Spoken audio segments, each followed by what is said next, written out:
안녕하세요. 김호준입니다. 대북 특사단이 6줄의 남북 합의 결과를 발표했습니다.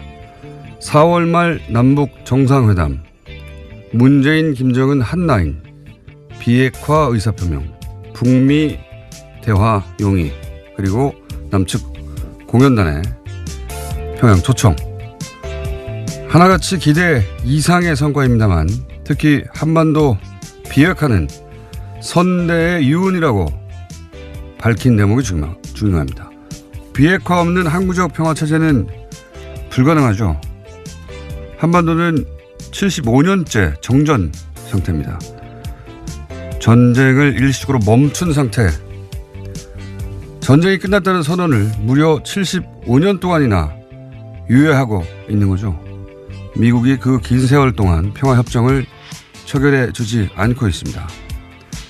올림픽 예술의 단일팀, 한반도기, 동시입장, 응원단, 공연단, 그리고 이번에 합의된 남북 정상회담, 한라인, 그리고 북미 대화 모두 이 한반도 평화체제를 향한 중간 과정일 뿐입니다. 그동안 기회가 전혀 없었던 건 아니죠. 2번의 정상회담이 있었습니다. 이번이 정말 어렵게 찾아온 3번째 기회죠. 이 3번째 기회는 절대 놓치지 말자. 이 기회를 방해하는 자는 결코 용서하지 말자. 김어준 생각이었습니다.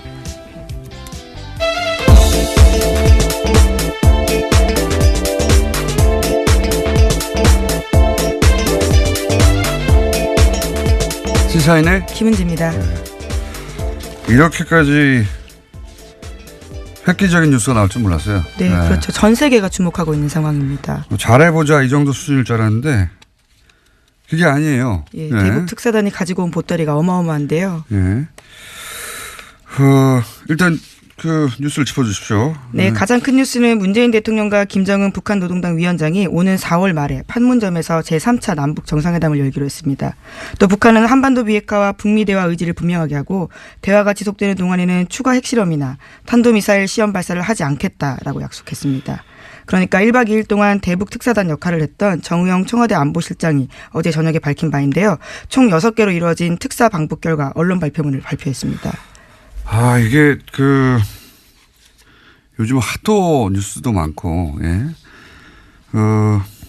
우리 눈길을 끄는 뉴스가 여기저기서 막 터지고 있습니다만, 이 남북 관계에 있어서 어제 나온 뉴스만큼 큰 뉴스는 없는 것 같아요. 왜냐하면 다른 뉴스는 특정 영역에 영향을 미친다면 이거는 여기 사는 모든 사람한테 다 영향을 미친 뉴스니까요. 여기 보면 정상회담, 3번째니까 그렇다. 고 넘어가려고 하다 보니 판문점이라는 단어가 남쪽으로 와요. 남쪽으로. 예, 네. 처음입니다. 북한의 최고 지도자가 남한에 오는 것은요. 그러니까요. 지금 김일성, 김정은, 김정일 시대에 이래 75년 만에 처음으로 내려오는 거거든요. 예, 남쪽의 판문점에서 한다. 그리고 한라인이 있긴 있었어요. 그런데 지금 이 한라인은 문재인, 김정은 다이렉트 라인이에요. 네, 이제 그것을 설치하고요. 남북 정상회담 전에 첫 통화를 하겠다라고도 밝혔습니다. 네. 그리고 이 두 가지는 그나마 예상됐던 사안인데 예상이 안 됐던 사안이 뭐냐면 물론 남측에서 한다는 거는 아마 이제 그 판문점을 넘어서 이제 그 군사병력을 넘어오는 장면은 굉장히 역사적인 장면이 될 것으로 보이는데요. 예. 거길 넘어올 거 아닙니까? 예, 그렇죠. 예, 굉장한 장면이 될 것 같고. 예상치 못했던 건 뭐냐면 이제 비핵화 얘기예요. 비핵화 얘기. 선대 유언이다. 저희가 잠시 후 정세현 장관과 이 문제 자세히 짚어보겠지만 굉장히 획기적입니다. 비핵화. 그리고 체제 보장되면 핵을 우리가 가지고 있을 이유가 뭐가 있어. 이런 이야기. 또 예기치 못했던 게 뭐냐면은 앞으로 이제 4월에 네, 한미 관련된 군사훈련이 군사훈련 있으면 긴장이 고조되고 북한이 그러면 미사일 또 쏘고 이거 어떻게 할 거냐. 연기하자 말자 얘기하고 했었거든요. 연기를 할 수 있느냐 아니냐 막 얘기했는데 군사 훈련 하라는 거 아닙니까 지금? 네, 정우영 네. 실장이 어제 이와 관련된 이야기를 했는데요. 김 위원장이 한 말을 전한 겁니다. 네. 한미 훈련을 예전 수준으로 진행하는 것을 이해한다면서 한반도 정세가 안정적으로 진입하면 한미 훈련이 조절될 것으로 보인다, 기대한다라고 이야기했습니다. 이게 이제 얼마 전까지만 하더라도 한미 훈련을 재개하면 우리도 가만히 있지 않는다. 그렇죠. 핵전쟁 네. 연습이라고 하면서 강하게 반발했었습니다. 근데 이번에 갔더니 한미 훈련 해라 이거 네, 아니에요? 이해한다는 취지의 이야기를 한 건데요. 이 거슬러 올라가면요. 그 첫 번째 남북 정상회담이었던 김대중, 네, 2000년이었습니다. 네, 6.15 김대중, 정상회담. 김정일 그 첫 번째 정상회담 때 이런 얘기를 당시 김정일 위원장이 김대중 전 대통령이 했다고 해요. 둘 만났을 때 그 주한미군 주도를 반대하지 않는다. 그 예전에는 이제 그 주한미군에 대해서 반대했는데 아직도 지금 보수 진영에서는 주한미군 철수 가지고 얘기하죠. 그 북한이 그걸 요구하고 있다고. 아니에요. 그렇게 요구하지 않은 지가 오래됐어요. 그때 뭐라고 그랬냐면 나중에 보니까 주한미군 주둔이 동아시아의 이제 권력 균형, 세력 균형 안정에 기여하는 것 같다. 이게 김정일 위원장이 당시 했던 말입니다. 그래서 통일 이후에도 주한미군이 주둔하는 걸 찬성한다는 발언을 한 지가 벌써 17년, 18년 전이에요. 예. 그런데 이번에 이제 그 아들, 김정은 노동당 위원장이 이렇게 말을 한 거죠. 한미 훈련 해라. 한마디로 말하면. 네, 정우영 실장도 우리의 처지를 설명했다고 하는데요. 현실적으로 불가능하다라는 이야기를 했는데 이미 우리 입장에 대해서는 보고받고 알고 있고 부연 설명할 필요가 없었다라고도 했습니다. 한미 군사훈련도 큰 걸림돌이고 그보다 더 큰 걸림돌은 이제 비핵화 관련된 발언 등이었는데 이렇게 되면 미국이 만나지 않겠다고 할 이유가 없는 거란 말이죠. 예. 그 예상했던 큰 걸림돌들이 다 없어진 거예요. 그러다 보니까 굉장히 획기적이죠. 대단한 대반전인데 트럼프 대통령이 여기서 그래서 반응을 바로 했어요. 네, 실시간으로 트위터에 또 글을 남겼었는데요. 이와 관련해서는 수년 만에 처음으로 진지한 노력이 모든 관련 당사자들에 의해서 펼쳐지고 있다면서 이것을 전 세계가 주시하고 있다라고 하면서 북한과의 가능성 있는 진전, 대화에 있어서 가능성 있는 진전이 이루어지고 있다라고 반응했습니다. 이런 말도 했어요. 북한의 비핵화되지 않은 진전성이 있다. 이거 어떡합니까 자유한국당. 제가 보기엔 자유한국당은 이제 타겟을 트럼프로 잡아야 됩니다. 물론 또 트럼프 입장에서는 이게 자신한테 유리하다. 예, 중간선거에도 유리하고 그렇게 판단했겠죠. 제가 작년부터 주기차게 주장하는 게 그거 아닙니까. 트럼프가 노벨 평화상을 받도록 해주자. 받도록 해주고 우리는 평화를 가져가자. 예. 생각해보면 그 중동 문제 클린턴, 라빈, 아라파트. 그렇죠. 세 사람이 그 팔레스타인 문제에 큰 진보를 이루면서 노벨 평화상을 3자 공동으로 수상을 했어요. 상상이지만, 예. 이 문제가 잘 풀리면 정말 이상한 조합 아닙니까? 김정은, 문재인, 트럼프. 3인의 공동 수상도 가능한데 다 필요 없다. 트럼프 가져가라. 그거 가져가고, 남북 문제가 여기서 해결 됐으면 좋겠는데. 네, 의미 있는 발언들 여러 가지로 또 쏟아냈는데요. 오늘 아침 새벽에 나온 뉴스를 보면 트럼프 대통령이 스웨덴 총리와 정상회담 가지기 전에 기자들과 만나서 북한의 태도에 대해서 또 긍정적으로 평가했다라고 합니다. 그래서 평창 동계올림픽 성공적으로 개최됐다라고 이야기하면서 북한이 아주 좋았다고 생각한다. 이런 식으로 평가도 했습니다. 그게 다 이제 자기 덕분이란 말이죠. 자기 덕분이란 말인데 본인이 그렇게 생각해서 이 사안들이 급속도로 진행이 됐으면 좋겠고, 예. 그리고 이 방북했던 대북 특사단이 고스란히 이제 정의용 안보실장하고 서훈 국정원장이 바로 미국으로 간다는 거 아닙니까? 예, 내일 미국으로 방문해서요. 트럼프 행정부에 대해서 이번 방북 성과를 설명할 방침이라고 합니다. 또 곧 이어서 중국과 러시아, 일본에도 이번 협의 내용을 전하고 협조를 요청할 계획입니다. 그러니까 이 특사단이 예, 뺑뺑뺑 돌고 오는 거예요. 다 뺑뺑뺑 돌고 오고 관련해서도 뉴스 보고 나서 이제 외신들 쭉 뒤져봤는데 굉장히 크게 보도합니다. 외신들이.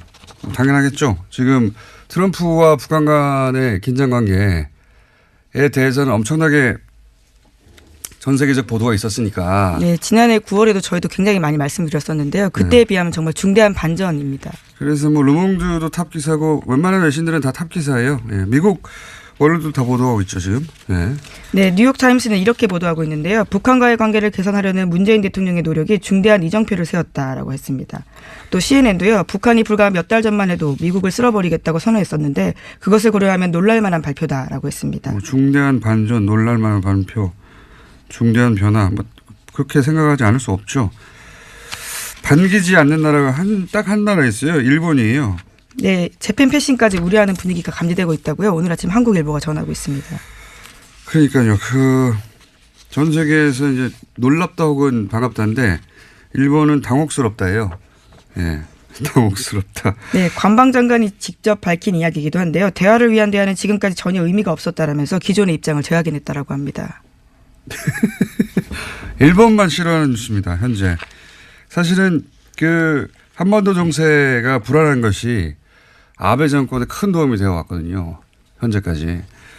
그런데 이제 자기들 없이 전 세계가 반기고 북한 문제가 급속도로 진전이 되고 그럼 아베 정권의 지렛대 하나가 큰 지렛대 하나가 사라지는 거기 때문에 반갑지 않은 게 확실하고 게다가 이런 큰 국제적 이슈가 돌아가는데 일본이 빠졌잖아요. 예, 전혀 끼지 못하고 있다 보니까 재팬 패싱이라는 이야기가 한 2주 전쯤에 저도 하는 것 같은데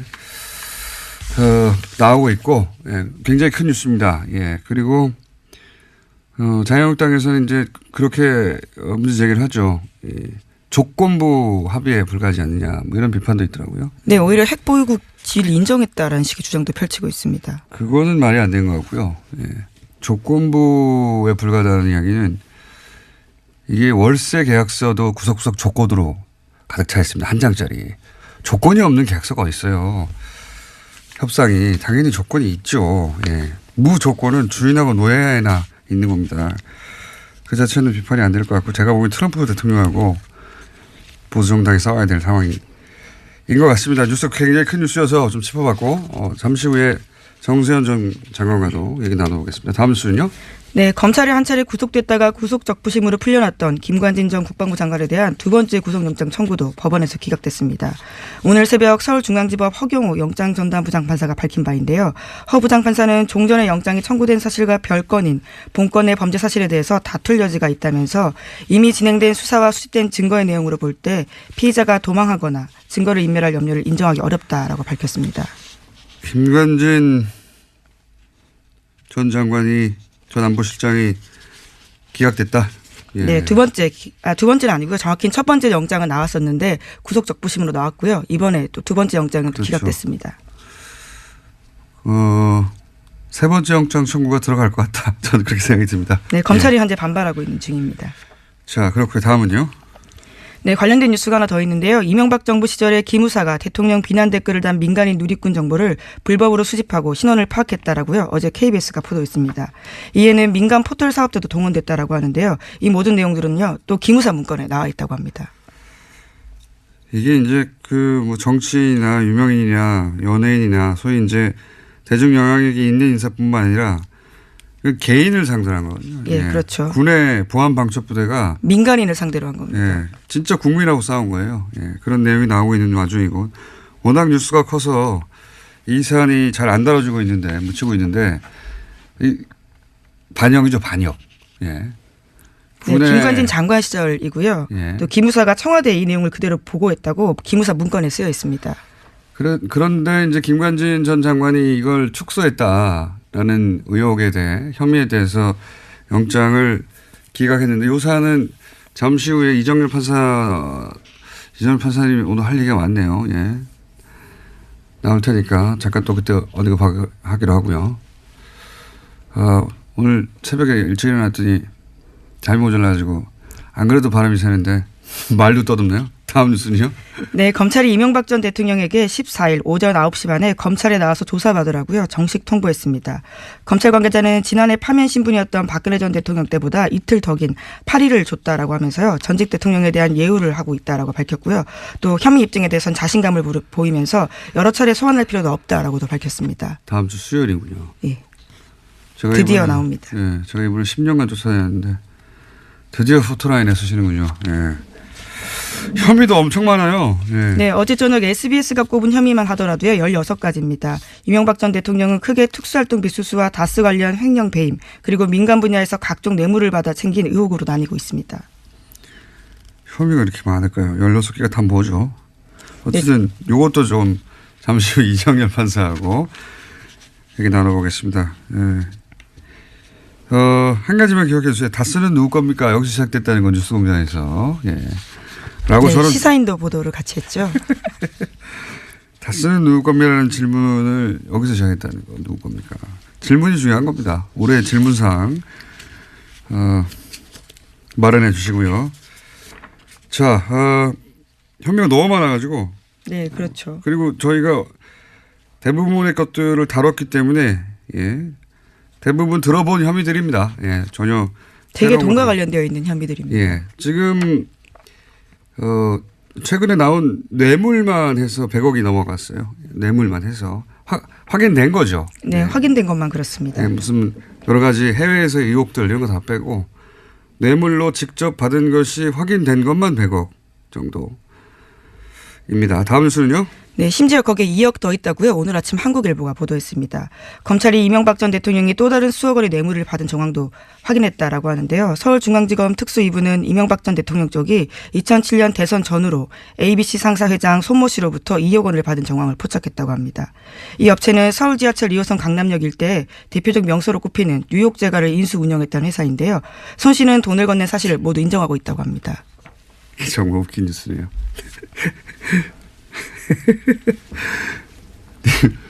빵집 아닙니까? 굉장히 유명한 빵집이었죠. 예, 유명한 빵집이 예를 들어서 대기업 체인점도 아니잖아요. 예, 재벌들한테 받았다는 게 아니고 물론 유명한 빵집이지만 강남역에 지금도 있나요? 전통적인 오래된 약속 장소 대명사였죠. 그렇죠. 여기에. 강남역 뉴욕 제과는 만남의 장소입니다. 아, 지금은 없다고 하네요. 저희 PD가. 지금은 없는데 굉장히 유명한 빵집이잖아요. 전국에 체인으로 다 있는 것도 아니고 그냥 큰 빵집 아닙니까? 여기서 무슨 뇌물을 또 받았어요. 예, 돈을 건넸다고 인정한 손 씨는요. 이명박 전 대통령 재임 기간에 민주평화통일자문회의 서울시 부의장이 임명됐다라고 합니다. 그 대가가 아닌가 하고 검찰을 의심하고 있다고 하는데요. 민통은 이게 무보수인데 왜 거기에 돈을 주고 갔을까요? 또 거기다가요. 부의장이 임명된 뒤에는 국민훈장 모란장을 받았다라고도 하는데요. 여러 가지 대가성이 있지 않았냐라고 의심하고 있는 상황이라고 합니다. 아니 이 자리가 가서 돈 버는 자리가 아니라고요. 네, 지형유지라는 점을 가시할 수 있는 자리라고 하는데요. 또 그러한 소위 스펙을 통해서 정치권에 진출할 수도 있고 다양한 의미로 쓰일 수 있는 자리죠. 민주평통이 이게 명예직 자리거든요. 예. 그것도 웃기지만 이 빵집에서 돈을 받는다는 게 너무 웃기네요. 빵집에서도 2억을 받았는데 다른 곳에는 안 받았겠습니까? 제가 말씀드렸죠. 이분은 공과 사가 분명하다고. 예. 친한 건 친한 거고 마음은 돈으로 표현해야 되는 겁니다. 다. 정말 빵집이 나올 줄이야. 자, 다음은요. 네, 이건희 삼성전자 회장 차명 주식 관련된 소식도 계속해서 전해드리겠습니다. 오늘 아침 한겨레 신문 보도인데요. 금융당국이 이건희 회장의 본인의 차명 계좌에 보유하고 있던 계열사 주식을 처분하는 과정에서 지분 공시를 제때 하지 않았거나 누락했다는 혐의를 포착하고 조사에 들어갔다라고 합니다. 아, 이제야 하는 거군요. 예. 이거 뭐 10년 전에 했어야 될 내용인데 지금 조사하면 뭐합니까 이제. 네, 어쨌거나 조사 결과에 따라서 이 회장이 수억 원대 과징금을 부과받거나 수사기관에 고발될 수는 있다라고 하는데요. 현재 이 회장은 병상에 누워있는 상태입니다. 이건희 회장을 고발하는 게 무슨 의미가 있어요 지금. 예. 그리고 어제 뭐 대략 30억 정도의 과징금 얘기했잖아요. 아니 그때 차명으로 그때 확인된 것만도 4조가 넘는데 예. 금융당국이 이것을 조사하는 게 아니라 금융당국을 조사해야 돼요. 이때까지 뭐 했냐고. 삼성과 관련해서는 정말 기적 같은 일들이 벌어지는 건 기적. 네. 다른 모두에게는 적용되지 않는 기적이 삼성에게만 적용이 돼요. 예. 이제 조사했다. 예. 그리고 예, 조사에 들어간다라는 예, 거고요. 그렇죠. 금융당국이 이 회장의 뭐 자금의 수상한 흐름을 포착했다. 무슨 의미가 있습니까? 이건 회장을 지금 고소고발 해봐야. 자, 여기까지 하겠습니다. 시사인의 김은지였습니다. 감사합니다. 모두에게 충격을 안긴 사건이죠. 안희정 전 지사 사건. 이제는 이제 형사적인 관점에서 이 사안이 어떻게 진행될 것인가 이야기가 많습니다. 법무법인 동안의 이정열 전 판사님 나오셨습니다. 네. 안녕하십니까. 저희가 이제 정치적 권력형 비리에 대해서만 항상 다루다가 근데 이건 권력형이기 때문에 그렇죠. 예. 역시 다뤄야 될 사건이 됐습니다. 워낙 주목도도 크고요. 예. 자, 제가 어제 이제 잘 모르는 짧은 그러나 이 사법기관이라든가 이런 데를 많이 들락거리는 사람으로서 이것은 업무상 위력에 의한 간음 정도로 형법으로는 다뤄지지 않겠냐. 이 정도 얘기했습니다. 예. 정치적으로는 도덕적으로는 윤리적으로는 이제 끝난 사건이에요. 이 사건 자체는. 이제 앞으로 남아서 진행될 이야기들은 그러면 민사적으로 형사적으로 이런 얘기가 나올 텐데 우선 이게 맞습니까? 현재 주어질 수 있는 혐의가 업무상 위력에 의한 간음? 그렇죠. 공장장님께서 정확하게 항상 말씀하시잖아요. 그러니까 비교적 그렇습니다. 네. 저는 아주 그러신 것 같습니다. 그렇죠. 아주 정확하게. 예, 발음만 빼고 대부분 정합니다. 예. 언론에서나 일부 어디서 이제 위계에 의한 것이 이제 중점이다라는 식으로 얘기는 나오는데, 그러니까 위력, 위계 이게 다 어려운 한자말이어서, 그렇죠.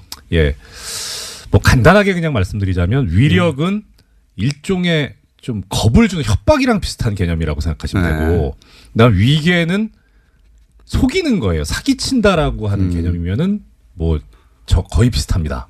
예, 그러니까 그렇군요. 지금 위계에 의한 간음이 없는 건 아닌 것 같은데, 근데 그때 이 비서분께서 인터뷰를 하실 때 주된 내용은 결국 자기는 그냥 일개 비서고 상대방은 지사고, 그러니까 지위 차이도 있고 권력의 차이도 있으니까 자기가 거부할 수 없었다라고 하는, 그러니까 자기가 속았다는 개념보다는 어떤 겁을 먹었다라고 하는, 저항할 수 없었다는 그런 개념이었었거든요. 지금 이제 소위 미투의 본질 혹은 전형적인 케이스. 그렇죠. 구조적으로는 그렇습니다. 네. 이제 거부할 수 없는 상대가 압도적으로 큰 권력, 지위 또는 자기한테 불이익을 줄 수 있는 상사나 해당되는 거죠. 그렇죠. 예. 그러니까 오히려 위계에 의한 간음이나 추행으로 간다는 거는 이 미투 운동의 본질과 다르게 보자는 거니까 오히려 그런 거는 물론 속내는 그렇지 않을 수도 있겠지만 좀 경계해야 되는 거죠. 오히려 업무상 위력에 의한 간음이나 추행이 맞습니다. 그러니까요. 지금은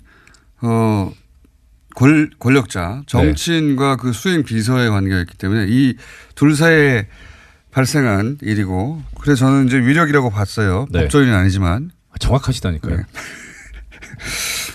제가 좋아할 일은 아닌 것 같습니다만 어쨌든 그런 상태인데 여기서 한번 이제 따져보겠습니다. 네. 우리 이제 용어들 막 혼동해 쓰는데 간도 있고, 간음이란 다 좋은 단어는 아닙니다만 있고 추행도 있고 여러 가지 다양한 언어들이 등장하잖아요. 성폭행도 있고. 법률적으로 이게 구분이 됩니까? 법률적으로는 성폭행이라는 용어는 안 쓰고 성폭력이라는 용어가 있는데요. 성폭력이라는 용어 안에 포섭되는 게 법적으로는 강간하고 추행이 있습니다. 강간과 추행. 예, 그러니까 이제 우리 보도상으로는 언론상으로는 이제 이게 좀 너무 단어가 강한 느낌을 가지고 있으니까 강하죠, 성폭행, 성추행 이렇게 좀 순화해서 표현을 하자라고 하는데, 성폭행은 강간과 같은 개념이고, 그렇죠. 성추행은 그야말로 추행이고요. 강제추행과 같은 개념인데, 이 차이는 그겁니다. 법정 용어니까 성교행위가 있었느냐 아니냐에 따라 달라집니다. 성교행위가 있었으면 그러면 간음행위, 강간행위가 되고, 없었으면 이제 추행이 되는 거고요. 네, 저희가 대부분 사회사건에 나오는 이야기라, 사회부에서 다룰 내용이라, 저희는 다룬 적이 없는 영역이긴 한데, 이건 어쨌든 정치인이 연루됐기 때문에. 그렇습니다. 자, 그러면 아까도 말씀드렸지만 정치적으로, 도덕적으로, 윤리적으로는 끝난 사안입니다. 대중들의 판단도 끝났고. 그런데 이런 얘기를 했어요. 처음에 비서실에서의 첫 반응이었던 것 같은데 합의에 의한 관계였다 이렇게 얘기를 했습니다. 네. 비서실이 이 정도의 사안을 자기들 마음대로 하진 않았을 테니까 자기들 뭐 전후 상황 파악하고 대응한 거겠죠. 1차 반응이었던 것 같고. 근데 그 안 전 지사 본인은 사퇴, 뭐 정치 중단 이런 거 얘기하면서 그 비서실 입장에 대해서 잘못됐다고 표현했어요. 잘못됐다. 네. 이게 본인에게는 직접 확인이 전혀 안 되고 있기 때문에 예. 그 주변에 이제 연락해서 저도 좀 취재를 해봤어요. 어떤 의미냐 이거에. 네. 뭐 본인이 아니니까 정확하게 아무도 말할 수는 없는데 제가 알아본 결과로는 일단 법적으로 뭐 인정했다기보다는 정치 도의적으로 사과하는 차원에서 나온 발언이다. 네네. 는 정도로 이제 1차적으로는 제가 이해를 했는데 이게 뭐 정치적으로나 윤리적으로는 쟁점이 될 수 없는 대목인데 법률적으로는 쟁점이 될 수 있는 대목 아닙니까? 본인이 성폭행을 인정했다는 거하고 예. 그것이 합의에 의한 관계를 주장하는 거하고는 완전히 다른 얘기 아닙니까? 그건 다르죠. 네. 네. 그러니까 정치적 수사 일종의 그렇게 파악하신 또 이 공장장님의 견해가 탁월하신 정확한. 그러니까 이게 지금 뭐냐면 네. 일부 얘기가 나오는 게 이게 자백 아니냐. 네. 예, 근데 자백은 원칙적으로 수사기관이나 내지는 재판기관에 대해서 해야 되는 게 자백이에요. 법적으로는. 네. 이게 법률적으로 자백의 효과가 있습니까? 없습니다. 다만 예. 네. 그러니까 요건이 두 개가 있는데 하나는 수사기관이나 재판기관에 대해서 해야 된다는 그런 요건이 있고 또 하나는 뭐 자기의 어떤 생각이나 이야기를 다른 글이나 서면으로 나타낸 것도 그런 것도 나중에 자백의 효과가 있는 부분도 있긴 한데 그게 자백의 효과가 있으려면 대체로 범죄 사실과 유사한 어느 정도 근접한 정도의 사실관계가 나타나 있어야 됩니다. 전후 사실관계를 적시하고 이거에 예. 대해서 내가 인정한다. 그렇죠. 그러니까 지금 이 얘기는 뭐냐면 비서실에서 합의에 의한 관계라고 했는데 그건 잘못됐다라고 하는 거는 뒤집어서 표현하면 합의가 없었다는 얘기 정도는 되잖아요. 네. 그러니까 합의가 없었고 어떤 강제력이 있었구나라고 하는 일종의 정황 증거로서는 효력이 되지만 이거 완전 성폭행이네.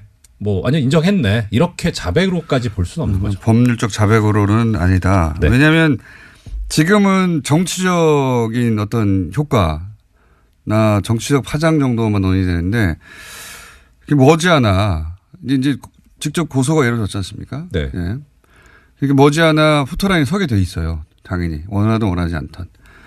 그러면 그 다음 공방은 법적인 공방 아닙니까? 그렇죠. 예. 그때까지 계속해서 이런 이야기들이 따라갈 텐데 이런 현재 법률적인 부분에서 이게 쟁점이 될 수 있냐 저는 궁금해서. 예. 예. 저도 뭐 보기에 뭐 공장장님 생각을 따라가는 것이긴 합니다만 예. 상당히 좀 고도의 어떤 생각이 있었다고 드는 게 그러니까 어차피 이게 합의에 의한 관계라고 해도 본인으로서는 이제 불륜인 셈이 되니까 정치적으로는 끝난 거. 도덕적, 그러니까, 윤리적, 정치적으로는 이렇게 하나 저렇게 하나 끝난 그렇죠. 건 똑같아요. 그러니까 굳이 지금 이 타이밍에서 법적인 걸 다투려고 나설 필요는 없지 않았을까. 그런 정신은 없었을 거라고 봅니다. 그런 계산과 정신이 있었던 상황은 아닌 것 같고 그냥 다 끝났다. 예, 다 그렇죠. 끝났는데 뭘 세세하게 구분하느냐. 이 정도의 상황이었던 것 같긴 한데 제가 이제 좀 취재를 해보니까 그렇긴 한데 그런데 이게 법률적으로 어떻게 되느냐. 그건 이해했고요. 법률적으로 자백으로까지 받아들이지 않는다. 네. 자, 이제 이게 개인들의 차원으로 넘어가 보죠. 개인들. 뭐 위력이나 위계. 그러니까 네. 소위 직장 내에서의 상하 관계라든가. 네. 뭐 지금 또, 국회에서 또 그 보좌관, 비서관하고 의원 간의 관계에서 나오고. 이 상하 관계는 사실 모든 조직에 다 있잖아요. 그렇죠. 예. 네. 뭘 주의해야 됩니까? 사실은 그 남성 일반, 그러니까 정치판에 있던 아니면 어느 판에 있던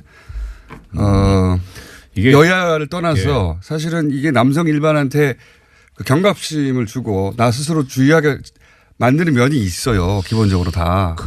뭐 공장장님께서 그렇게 표현하셨습니다만 주의한다기보다 그냥 하면 안 돼요. 그렇죠. 그러니까 그런 부분을 근데 상하 관계에도 연애는 있어요. 제 말은. 그렇죠. 그러니까 제가 이제 이거와 관련된 그럼 판례를 그냥 소개를 해드릴게요. 표현을 주의해야 됩니다. 예. 표현을 주의. 예. 사용 제 말은 무슨 말씀인지 이해했어요. 사용관계에도 연애는 있거든요. 네. 그러니까 그러면 지금 평직원끼리만 연애하는 건 아니잖아요. 예. 그런 의미인데.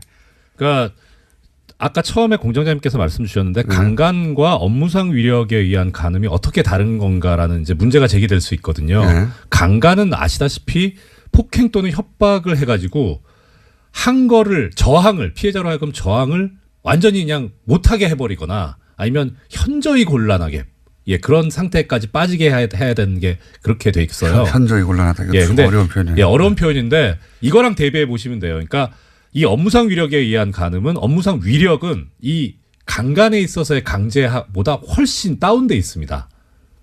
그렇군요. 강도가 약해요. 그래서 어떻게 표현하고 있냐면 판례에서는 이때 이 위력이라고 하는 거는 그냥 자유의사를 억압하기에 충분한 정도면 된다. 이게 그거군요. 예. 이게 소위 이제 자유의사. 그러니까 완전히 그 자신이 자신의 의지로 결정을 하는 게 아니라 거기에 영향을 미칠 정도의 지위나 압력, 그게 뭐 무언이든. 그 판례를 그대로 얘기하시네요. 그래요? 네. 그렇게 나와 있습니다. 유형적이든 무형적이든 묻지 않고 폭행 협박뿐만 아니라 사회적, 경제적, 정치적인 지위나 권세를 이용하는 것도 가능하다. 아하. 판례 이렇게 나와 있습니다.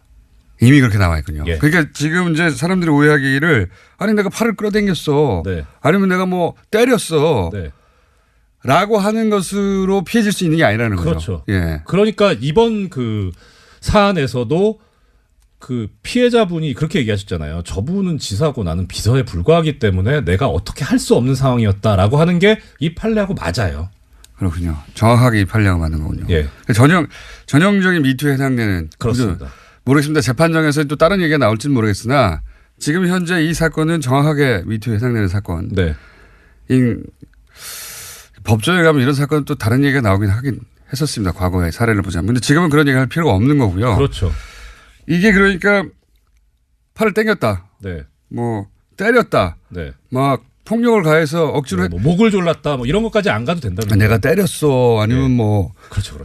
폭력을 썼어. 강제로 했어. 이 말은 해당되지 않는다는 겁니다. 예. 이 사안에. 그렇죠. 그거 굉장히 명심해야 될 사안이에요. 그러니까 그냥 뭐라고 표현해야 되죠?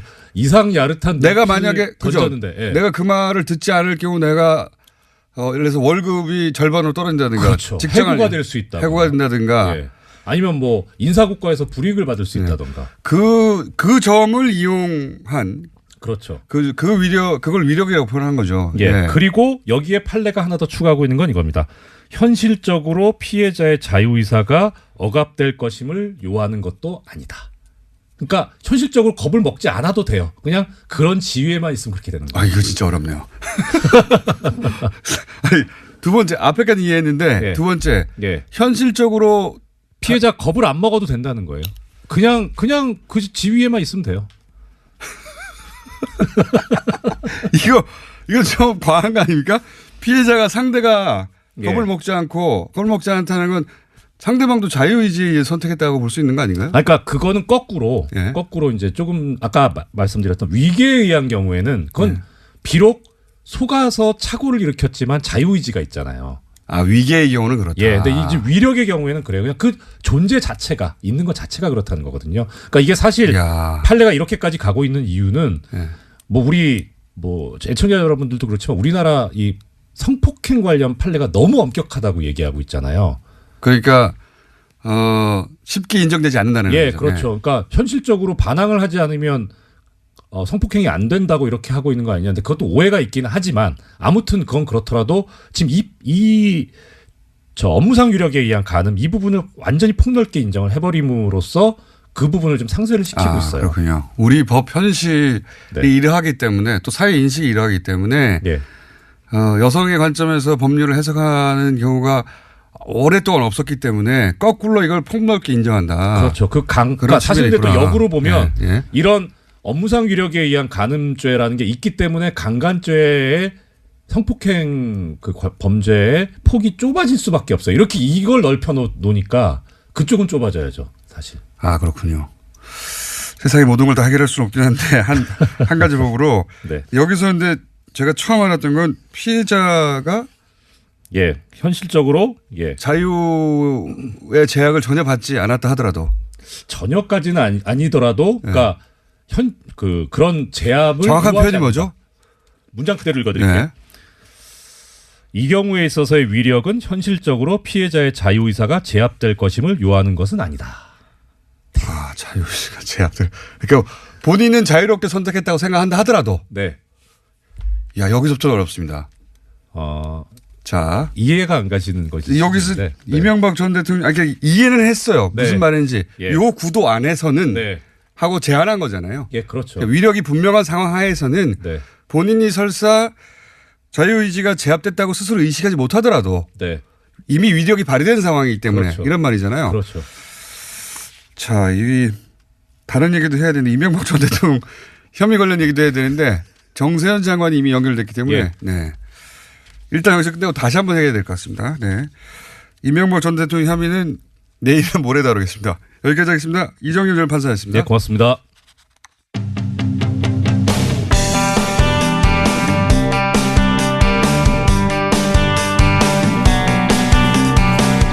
정세현 전 장관 연결되어 있습니다. 안녕하십니까? 예, 안녕하세요. 이 정도는 장관님 그 예상도 뛰어넘은 거 아닙니까? 예. 아닙니까? 다 예상하셨어요, 혹시? 잘 됐어요. 예. 예.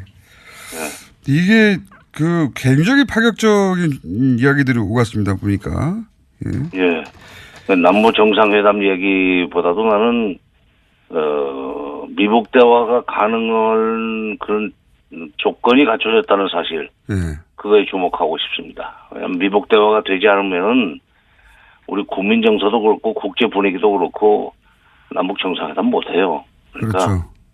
그렇기 때문에 문 대통령이 정상회담 제안을 받고 지난번 2월 10일 날 여건을 조성해 가면서 성사시키자 이렇게 그 답변하지 않았어요. 바로 예. 그 여건 조성을 이번에 해가지고 온 겁니다. 그러니까 그 물론 이제 방북 결과를 내일 정우영 실장과 서동훈 원장이 같이 가서 트럼프 대통령한테 설명을 한 뒤에 결론이 나오겠지만 네.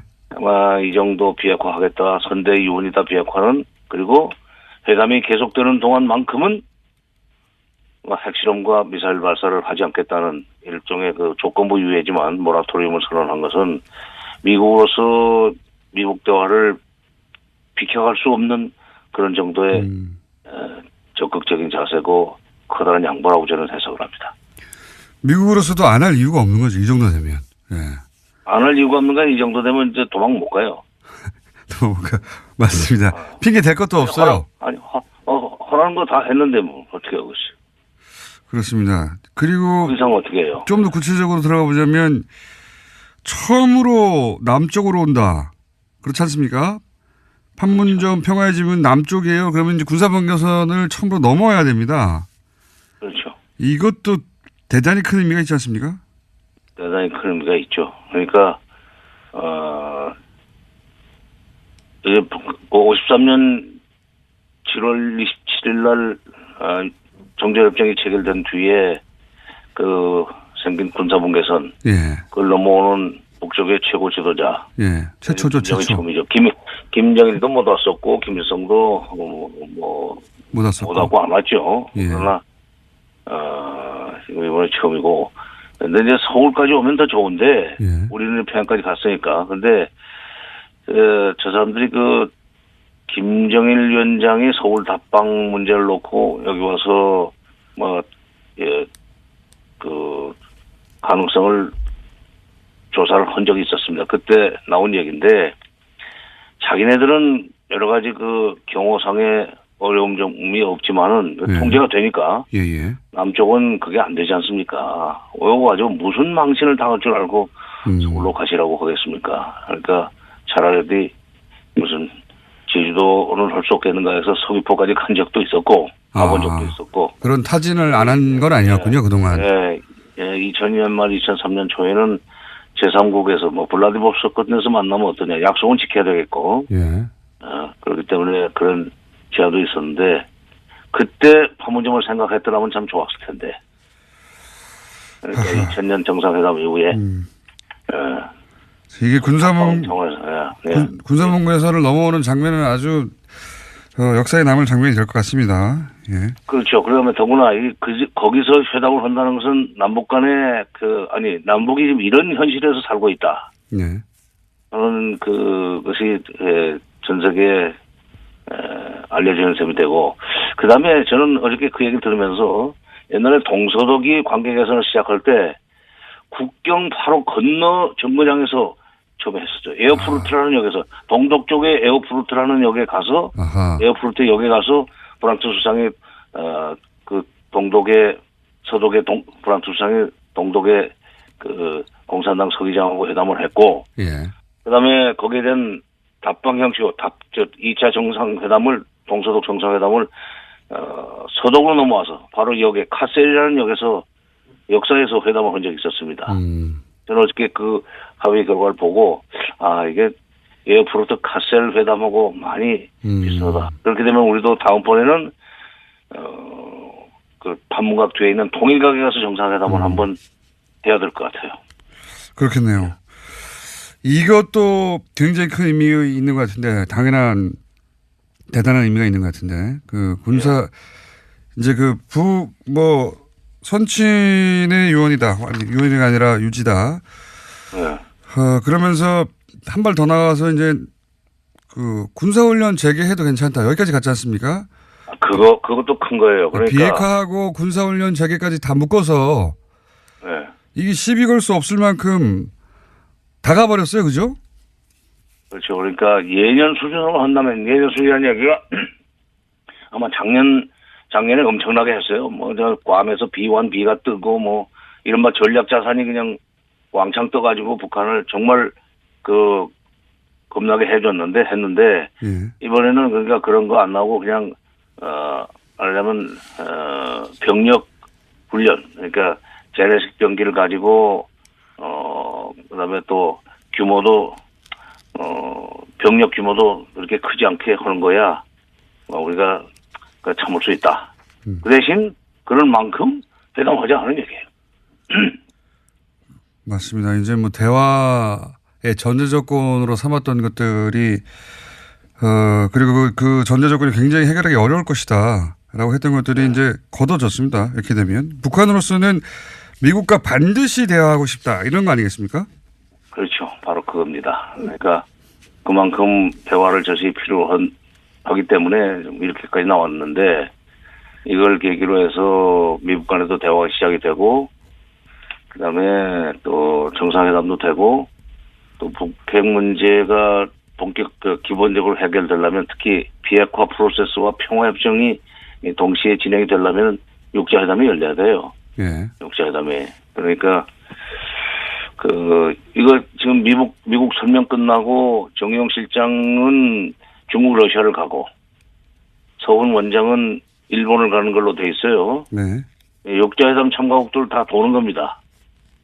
이렇게 되면은 미국 대화 이후에 육자회담을 하도록 기반을 닦아야 된다는 우리 정부의 정책 의지가 드러난다고 보는데 북핵 문제는 육자회담을 가면 이제 9.19 공동성명 2005년 9.19 공동성명 구도로 돌아가야 된다는 얘기가 되고 그렇게 되면 이미 합의가 된 거를 이행만 하면 되기 때문에 상당히 빠른 속도로 비핵화 내지는 평화협정 문제가 해결 국면으로 들어갈 수 있으라고 봅니다. 우리 좀 편하게 살 수 있는 시간이 당겨질 것 같아요. 이 말도 굉장히 이제 귀에 꽂히는 말입니다. 체제가 보장되면 핵이 왜 필요하겠느냐. 그렇죠. 네. 체제 보장을 위해서 핵을 개발한 거 사실 핵의 보유 양으로 보자면 북한과 미국이 비교도 안 되니까요. 그렇죠. 핵 몇 개 가지고 있다고 미국을 이길 수 있는 것도 아니고 핵은 자기 체제 보장을 위해서 만들었다는 거를 거꾸로 보면 자백하는 것과 마찬가지 건데. 그렇죠. 이제 가장 어려운 거는 그럼 어떻게 체제를 보장할 것인가. 서로. 그냥 수교예요. 수교. 네. 미국 수교. 그리고 평화협정. 적대시 정책 포기라는 것은 그냥 그건 순서에 들어가 있는 얘기지만 수교까지 하고 나면 적대시 정책 군사적으로 적대를 못하죠. 또 평화협정 체결 도가하면 군사적인 적대 행위를 할 수가 없습니다. 그렇긴 한데요. 예. 먼저 핵을 포기해라 아니다. 뭐 이런 얘기도 왔다 갔다 할 거 아니겠습니까 또 그죠? 아니 근데 이제 그거는 9.19 공동성명 얘기를 제가 왜 하냐면 9.19 공동성명에는 모든 약속은 말 대 말 행동 대 행동으로 이행한다. 말 대 말 이렇게 행동 대 있었는데 행동 대 행동으로 가면은 되죠. 그러니까 딱 보고 핵포기 하는 거 보고 평화협정 알겠습니다. 거기서 그 자리에서 바꾸면 되는 거 아닙니까? 정세현 장관이었습니다. 노려즘 정의당 노회찬 원내대표 나오셨습니다. 안녕하십니까? 안녕하십니까? 요즘 놀랄 만한 뉴스가 매일매일 터져가지고요. 그렇습니다. 네. 안희정 지사도 놀랄만 했는데 그 바로 다음날 또 남북 관계 뉴스는 엄청난 뉴스입니다. 정말. 근간에 보기 힘든 아주 큰 변화의 조짐이 지금 나타나고 있죠. 이러다가 갑자기 통일되는 거 아니야 싶은 생각이 든다는 분들도 계시고요. 뭐 그렇게 해야 갑자기 되겠습니까마는. 근데 이제 불과 6개월 전만 해도 매일 거의 매일이죠. 예, 전쟁 난다. 아니다. 트럼프가 뭐라고 했다. 이런 뉴스로 도배됐었잖아요. 이렇게까지 급진전될 줄은 정말 누구도 상상을 못했을 것 같은데. 일단 파견됐다 돌아온 지금 뺑뺑이를 돌 예정인 우리나라뿐만 북한 갔다가 미국 갔다가 러시아 갔다가 뺑뺑이 도는 것 같아요. 예. 내놓은 합의 어떻게 생각하십니까? 예, 바로 한 달 전만 하더라도 당시에 이제 김정은 친서를 가지고서 이제 김여정 특사가 방남하고 이랬을 때 많은 언론에서 이제 남북 정상회담에 가까워진 게 아니냐라고 이렇게 거기까지는 생각했죠. 했을 때 그때 문재인 대통령이 뭐라고 이제 얘기했냐면 아직은 우물가에서 숭늉을 찾는 격이다 이렇게 얘기했는데 지금 우물물로 숭늉을 끓이고 있다. 예. 지금 그 상황이거든요. 우물물로 숭늉을 끓이고 있다. 그래서 저는 굉장한 이제 중요한 진전이 있다고 봅니다. 특히 이 내용 중에서 우리 유심히 봐야 될 게 뭔가면은 한국과 북한과의 대화는 앞으로도 계속 이어질 거예요. 예. 그러나 미국과 북한과의 대화가 더 중요하고 사실은. 그렇죠. 예. 거기 안 풀리면 다 안 풀리는 근데 거예요. 투 트랙을 다 가는데 먼저 한국과 북한과의 대화가 먼저 떠나고 여기서 뭔가 이렇게 서로 탐지하고 장애물 제거하고 이러면서 그걸 보고 미국이 이제 뒤에 가는 일종의 팀추월. 팀추월. 그래서 사실은 미국이 중요한 거예요. 그렇죠. 미국이 뒤처지면 우리가 아무리 빨리 나가도 소용이 없는 거예요. 미국이 뒤처진 정도가 아니라 안 나오려고 아니면 안 뛰어 뭐 이런 거 아니에요. 거꾸로 뛴다거나. 그러니까요. 뛰다가 만나든가. 근데 이제 이번에 중요한 게 뭔가면 한미 군사훈련에 대한 입장이라거나 여러 가지 남북 한라인 설치라거나 이런 것들이 미국과 북한과의 대화의 장애물을 갖다가 북한이 먼저 제거해가는.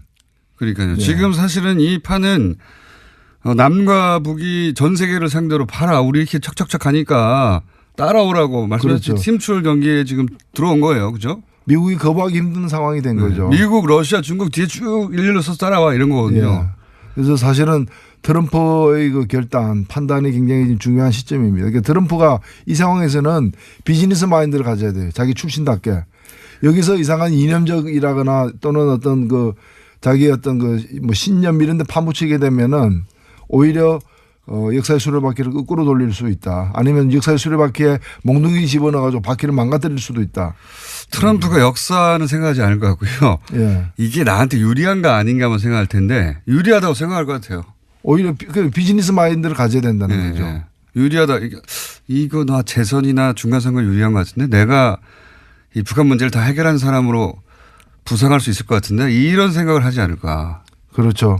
이제 중간선거도 다가오고 자기들에게는 미국 국민들이 보더라도 그 미사일 위협, 핵 미사일 위협이 이제 낮아지고 오히려 대화 그걸 해결하기 위한 대화의 장이 시작된다면은 미국 국민들을 환영할 일이죠. 그러니까 저는 그래서 오히려 11월로 알고 있는데 중간선거 이전까지 이게 대단히 빠른 속도로 진행될 수도 있다는 생각도 듭니다. 중간선거 이후에는 또 트럼프 관심이 없을 거예요. 북한도 그 계산까지도 하고 지금 임하고 있다고도 보여지고 실제로 미국이 이 소식이 전해지자마자 미국의 CNN이라거나 워싱턴 포스트라거나 뉴욕타임즈의 언론 논조가 다 환영 일색이거든요. 그렇죠. 환영하지 않을 리가 없지 않습니까? 그렇죠. 자기들도 미국에서 그 북한 뉴스 엄청 많이 나왔고 그리고 미국을 직접 위협하는 그 유일한 국가 핵을 쏠 수도 있는 유일한 국가처럼 한 해 동안 묘사했었거든요. 예. 네, 엄청나게. 그런데 그거를 트럼프 대통령이 본인 막 팔 거 아닙니까? 내가 했다고 계속 이거 다 내가 해결한 거라고. 최근까지 이제 지켜보겠다. 예. 그래 약간 좀 이렇게 중도적인 입장을 취했는데 이제는 만나보겠다 이렇게 예. 가야죠. 대화해보겠다. 진정성이 있는 것 같다 뭐 이런 발언도 나오고. 예. 그래서 저는 트럼프 대통령이 작년부터 얘기했지만 트럼프 대통령이 노벨상을 받도록 해주고 우리는 평화를 가져오자. 노벨상 추진위원단을 국내에서 꾸려야 된다고. 트럼프 노벨상 추진위원단을. 좋은 아이디어입니다. 그러니까요. 아 노벨상 주죠 뭐. 예, 주죠 뭐 그거. 그러니까요. 메달 하나 가지라고 하고. 예.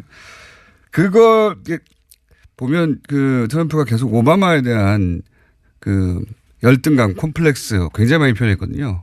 오바마 얘기만 나오면 다 잘못했다라고. 그래서 오바마 대통령이 다른 건 몰라도 이 북한 미국 관계와 관련해서는 소위 전략적 인내라 그래가지고 아무것도 안 했거든요. 예. 아무도 안 한 변명을 이제 전략적 인내다 예. 이렇게 했는데 그걸 뛰어넘는 예. 그 헐리우드 액션이 아니라 트럼프 액션 그게 나와야 된다고 봅니다. 봐라 오바마보다 내가 낫지. 그렇지. 오바마 대통령이 이란과 핵협정을 깨버린 것도 그런 거 있는 거거든요. 예. 예. 그 사람이 한 건 다 잘못이야 하고 깨버린 게 있는데 요거는 오바마도 8년간 해결하지 못한 것을 내가 해결했다. 사실은 뭐 클린턴 부시 오바마로 이어지는 예. 20년 동안 해결 안 된 그 문제죠. 이 난제를 갖다가 과거보다 더 안 좋은 조건, 예. 핵 능력이 훨씬 더 이렇게 더 고조된 예. 북한을 상대로 해서 이걸 해결한다는 것 자체가 굉장히 큰 역사적 업적이 되죠. 그래서 저는 뭐 트럼프 노벨 평화상 전혀 불만 없다. 트럼프 노벨 평화상 추진위원회 국내 시민단체가 하나 결성하는 게 좋지 않겠는가. 두 번 줄 수도 있다. 두 번 줄. 1년에 한 번씩이니까 한 두 번 정도는 줄 수 있다. 특히 이제 여기서 남측에서 회담하기로 했단 말이죠. 그것도 굉장히 큰 상징성이 있는 거죠. 처음이죠. 역사적으로 처음 내려오는 거죠. 6.25 때 내려온 거 말고는 그러니까요. 75년 대화를 위해서는 처음 내려오는 처음 거죠. 내려오는 겁니다. 남측 평화의 집에서 이걸 건넜다는 게 중요한 거 아닙니까? 예, 군사방류산. 사실은 문재인 대통령이 평양 가는 것보다 예. 김정은이 이 판문점 남측 지역으로 내려오는 게 더 큰 의미가 있다고 저는 봅니다. 훨씬 더 큰 의미가 예. 있죠. 훨씬 더. 여기서 이제 예상 가능한 그림은 체포하라고 이제 또 나오겠죠. 일부 이제 보수단체가 체포하라고 하고 교회에서도 체포하라고 하고 그런 얘기 나올 것 같긴 합니다. 나올 것 같긴 한데 거기에 기울인 분들은 많이 없을 것 같고요. 워낙 큰 사건이라. 네. 그죠. 분계선을 남는 그 장면이 이제 아마 전 세계 외신을 타겠죠. 굉장히 큰 상징적인 장면. 그리고 그 한미 군사훈련 하라. 이거 굉장히 큰 겁니다. 네. 담대한 제안이라고 스스로 이제 평가를 했는데. 그러니까 자기 자랑을 네. 스스로 김정은이 했는데 담대한 제안. 담대한 거죠 사실은. 맞긴 맞습니다. 이런 식으로 이게 저는 컬럼버스의 달걀이라고 보는데 네. 막상 이 제안을 바꿔보니까 그 괜찮은 제안이네. 우리도 네. 그렇게 평가하잖아요. 네. 대화가 잘 되겠네 이런데 이건 꺼내기가 참 힘들었던 거거든. 그렇죠. 예. 니네가 참으라 얘기거든요. 그렇죠. 협상에서는 모든 게 한 수 한 수가 다 상대에 대한 어떤 조건을 걸고 얘기할 수밖에 없는 것인데 먼저 풀어놓으니까 네. 제가 볼 때는 미국이 지금 북한이 이번에 예정대로 4월 군사훈련을 예전 수준으로 해도 괜찮다라고 얘기했잖아요. 네. 마치 훈련을 허가해 주는 사람, 승인해 주는 어떤 사람처럼 오히려 마음을 비움으로써 더 우월한 지위에 서는 거죠. 그래서 미국이 사실은 좀 난처하게 된 거예요. 그냥 하면은 네. 허락받고 하는 사람이 되잖아. 그러니까 미국도 좀 담대하게 폼 잡으려면은 좋아 규모 축소하겠다. 오히려 아니야 괜찮아 연기할게 우리가. 연기할게. 이럴 가능성도 사실은 있습니다. 네. 이게 그 외교적으로 전략적으로 훌륭한 수인 것이 낮은 수. 그러니까 1대1로 항상 협상은 우리 이거 줄게 니 이거 내놔. 개인 대 개인 간의 거래도 그렇게 하죠. 예. 내가 물건 이만큼 주면 납품 명확한 건 대금을 받아야 되는 거고 공짜로 주는 게 없는 법인데 저기서 이제 한미 군사 훈련을 어떤 협상의 고리로 사용할 그런 전술도 가능하거든요. 아니 미국이 이런 걸 내놔. 그럼 우리가 이걸 포기할게. 이런 고리로 사용할 수 있는데 해. 그냥 해버리니까 저기서는 그러면 이것도 해 저것도 해 걸 게 없어요 지금. 없죠. 그리고 사실 하라고 해서 또 하는 꼴을 만드는 것도 네. 그것도 좀 우습죠. 미국이 대국인데. 미국이 폼을 잡으려면 뭐 면기하지 뭐 이렇게 나와야 되는 거군요. 예. 예. 그래서 지난번 평창에서 사실은 펜스 부통령이 왔을 때 그 스타일 국인 거는 미국이었거든요. 맞습니다. 예. 그래서 오히려 몸집 더 큰 사람이 더 경직된 자세를 보인 거 아니냐. 그래서 미국에서 비난이 있었던 거죠. 예. 그래서 그것 때문에 아니다.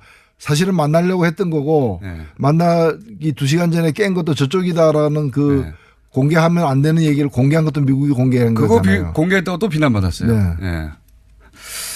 그게 이번에 이제 확실히 뭐랄까 김정은 체제에서 한 3대 쌓인 나름의 전략이 있고 그게 뭐랄까 폭발적으로 모든 걸 진행시키고 있다. 예. 걸림돌이 지금은 일단 대화까지는 없어진 셈입니다. 대화까지는. 날짜가 잡히지 않겠는가. 결국에 그동안에 늘 강조되어 왔던 이 제재 압박으로 이 문이 그 열린 건 아닙니다. 오히려 지금 정부가 이 평창 올림픽이라는 절호의 기회를 갖다가 아주 적극적으로 잘 활용해 가지고 북을 평창 올림픽에 오는데 조건이 필요 없잖아요. 네. 올림픽 참가할 자격이 있는 나라니까. 그래서 평창 올림픽에 오게 만들면서 대화의 장을 열어 가지고 굉장히 자연스럽게 일을 잘 풀고 있는 거죠. 남북 모두 윈윈한 현재까지의 결과고, 예. 저는 이제 이거 보다 무슨 생각을 했냐면, 오프닝 때도 잠깐 브리핑 때도 얘기했는데, 클린턴하고 라빈 총리하고 아라파트가 생각났었어요. 예. 그때 셋이서 어느 순간 전기를 마련해서 노벨 평화상 공동수상 이런 장면이 전혀 불가능한 건 아닐 수도 있겠다는 생각. 물론 아직은 우물인데요. 우물 근처에 근데 있는데요. 우물물로 지금 숭늉을 끓이기 시작한 거예요. 우물 근처이긴 한데 이러다가 진짜 진한 숭늉 나오는 거 아닌가 싶습니다.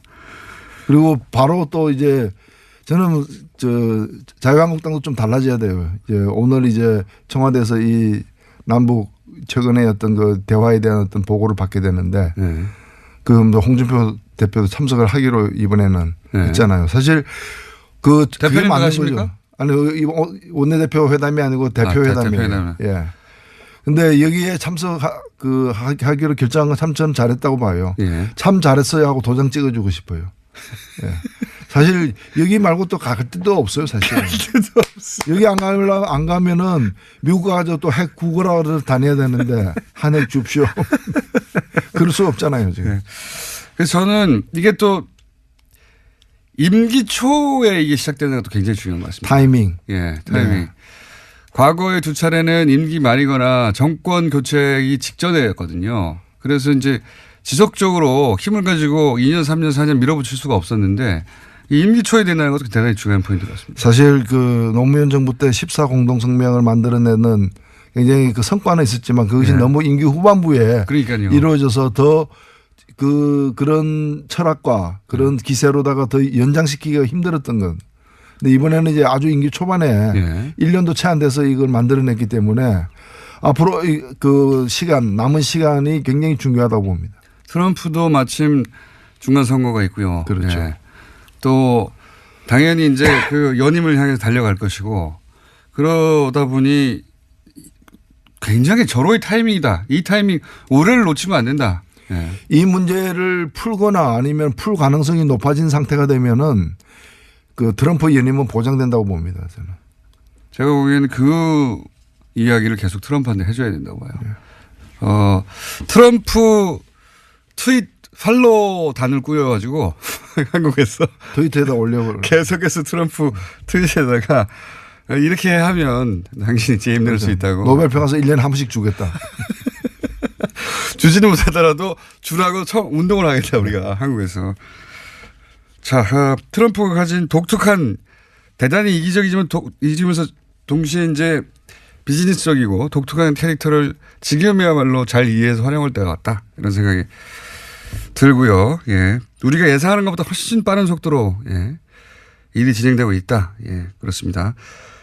자, 그리고 안희정 지사 사건 말이죠. 저희가 오늘 2부에서 잠깐 다뤘는데 대한민국의 많은 남성들이 알아야 될 내용이 뭐냐면 법률적인 관점에서 다뤄봤는데 위력에 의한 가늠.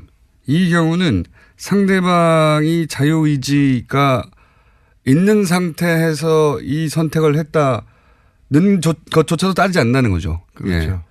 예. 그 위계와 그 지위, 그 위력으로 혐의가 인정되기 때문에 이거 대한민국 남성들이 다 알아야 됩니다. 예.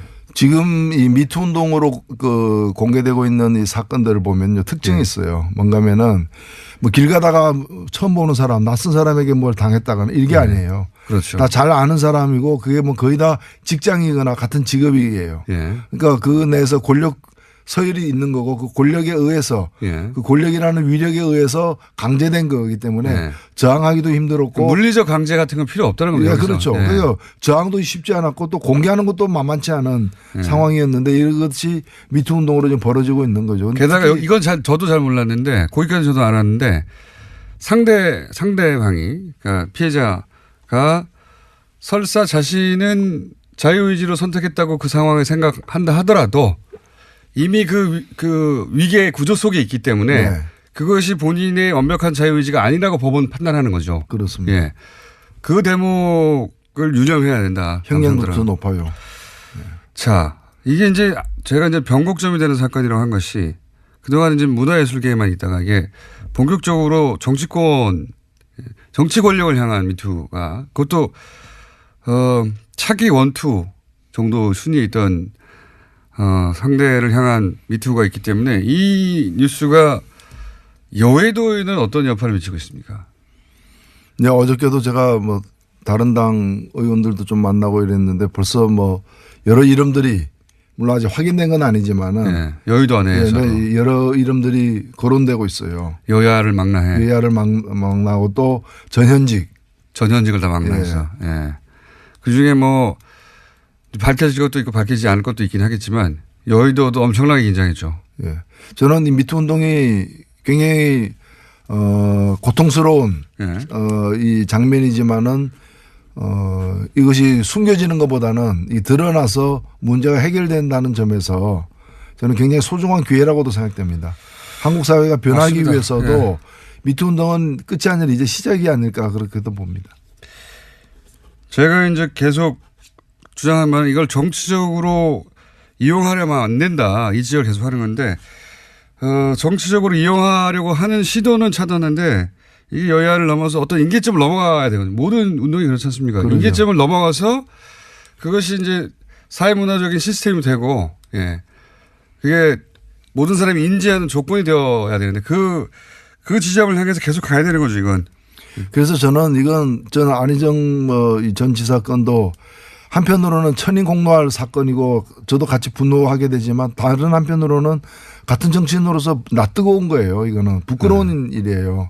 그래서 스스로 좀 성찰하고 자성하는 계기로 삼아야지 이걸 가지고 그래 너희 당 그렇지 뭐 이런 식으로 충남에서 후보 내지 마 바로 나오잖아요. 예. 예. 아 그러면 그 당은 뭐예요? 그 당은 한국에서는 후보 못 내야지. 한국에서 후보를 보내. 대통령 선거 때 후보를 왜 그래서 내냐 말을 듣게 그런 되죠. 식으로 정치 공방의 소재로 삼기보다는 스스로 오히려 우리는 그런 게 없나 이렇게 살펴보고 자성하는 계기가 돼야 된다고 봅니다. 그러니까요. 이걸 정치적으로 끌어다 쓰는 순간을 경계하고 그렇게 쓸 거가 뻔하게 보였기 때문에 그거를 경계하고 그거를 막고 해야 하지만 그 위에 이것이 사람들을 불편해하고 고통스럽게 하는 면이 있는데 이거는 임계점을 지날 때까지 계속 가야 한다. 제 얘기의 요지는 그거고 자 법률적인 지점은 저희가 한번 짚어봤고요. 여의도도 떨고 있죠. 예. 떨고 있습니다. 그리고 이건 그 위력에 의한 이제 성폭행 이거는 권력이 있는 곳에는 권력의 어두운 그림자예요. 권력이 있는 곳에서는 이런 사건이 있을 개연성이 있기 때문에 예. 잘 살펴봐야 돼요. 권력을 가지면 이건 좀 남녀하고 상관없는 얘기입니다. 또 남자들도 권력을 가지면 뇌가 변한다는 연구 결과가 있어요. 저 사람 변했네 이런 얘기 하잖아요. 근데 눈빛이 달라졌네. 실제 뇌가 변한다. 권력을 가지게 되면 충분히 일리 있는 얘기입니다. 예, 이 권력에 의한 이제 폭력을 미투가 고발하고 있는 겁니다. 권력이 없었을 때 생각하지 못했던 예. 그런 여러 가지 어떤 생각들을 하게 되고 그게 행동으로까지 이어질 가능성이 권력을 있습니다. 확인하는 데서 쾌감을 느끼는 거죠. 기본적으로 뇌가. 그럼 뇌가 변한다고 해요. 자, 여의도도 떨고 있다 얘기까지 했고, 그리고 이명박 전 대통령이 드디어 이분이 소환되네요. 예. 그렇습니다. 영원히 빠져나갈 줄 알았어요. 많은 사람들이. 대통령이 되면서 빠져나갔고, 그리고 퇴임한 이후에도 빠져나갔고, 다음 정권에서 빠져나갔고, 새로운 정부 출범하고 나서도 또 빠져나가겠지 했는데 이번엔 뭐 빠져나갈 수 없는 상황이 네. 돼버렸습니다. 많은 사람이 우리도 예상했지만은 서초동, 예. 서초동에는 반드시 간다. 예. 남태령 넘는 날인 멀지 않았다. 남태령 남는 보지 않았다. 예. 제가 오늘 접한 뉴스 중에 가장 코믹했던 건 뉴욕제가입니다. 기사 보셨습니까? 아니요. 아, 못 보셨구나. 네. 뉴욕제가라고 왜 강남역에 있었던 유명한 빵집이죠. 예, 지금, 오래된 고려당 뉴욕제가 네. 양대 산맥이었죠. 네. 그래서 오래전부터 거기서 만나 유명했지 않습니까? 예. 뭐 요즘은 없다고 하는데. 뉴욕제가 앞에서도 보고 예. 안에서도 보고. 유명하긴 하지만 예, 서울 경기 지역에 사는 분들은 대단히 유명한 명소이긴 하지만 여기가 재벌은 아니에요. 예. 그냥 체인점도 없어요. 빵집 하나입니다. 좀 큰 빵집. 근데 여기서 2억을 뇌물을 받았답니다. 민주평통 부위원장인가 되기 위해서 뇌물 줬다네요. 저는 처음에 아니 누가 받았다는 겁니까? 이명박 대통령 측에서 받았다는 겁니다. 저는 처음에 나는 빵집 하나인 줄 알았는데 잘못 알았나? 이래서 무슨 베이커리 뭐 이런 거 있지 않습니까? 예? 고등학생들이 미팅할 때 만나는 장소 아니에요. 맞습니다. 뉴욕제가가. 대학생까지. 예. 술집에 못 가니까. 그냥 큰 빵집이에요. 네.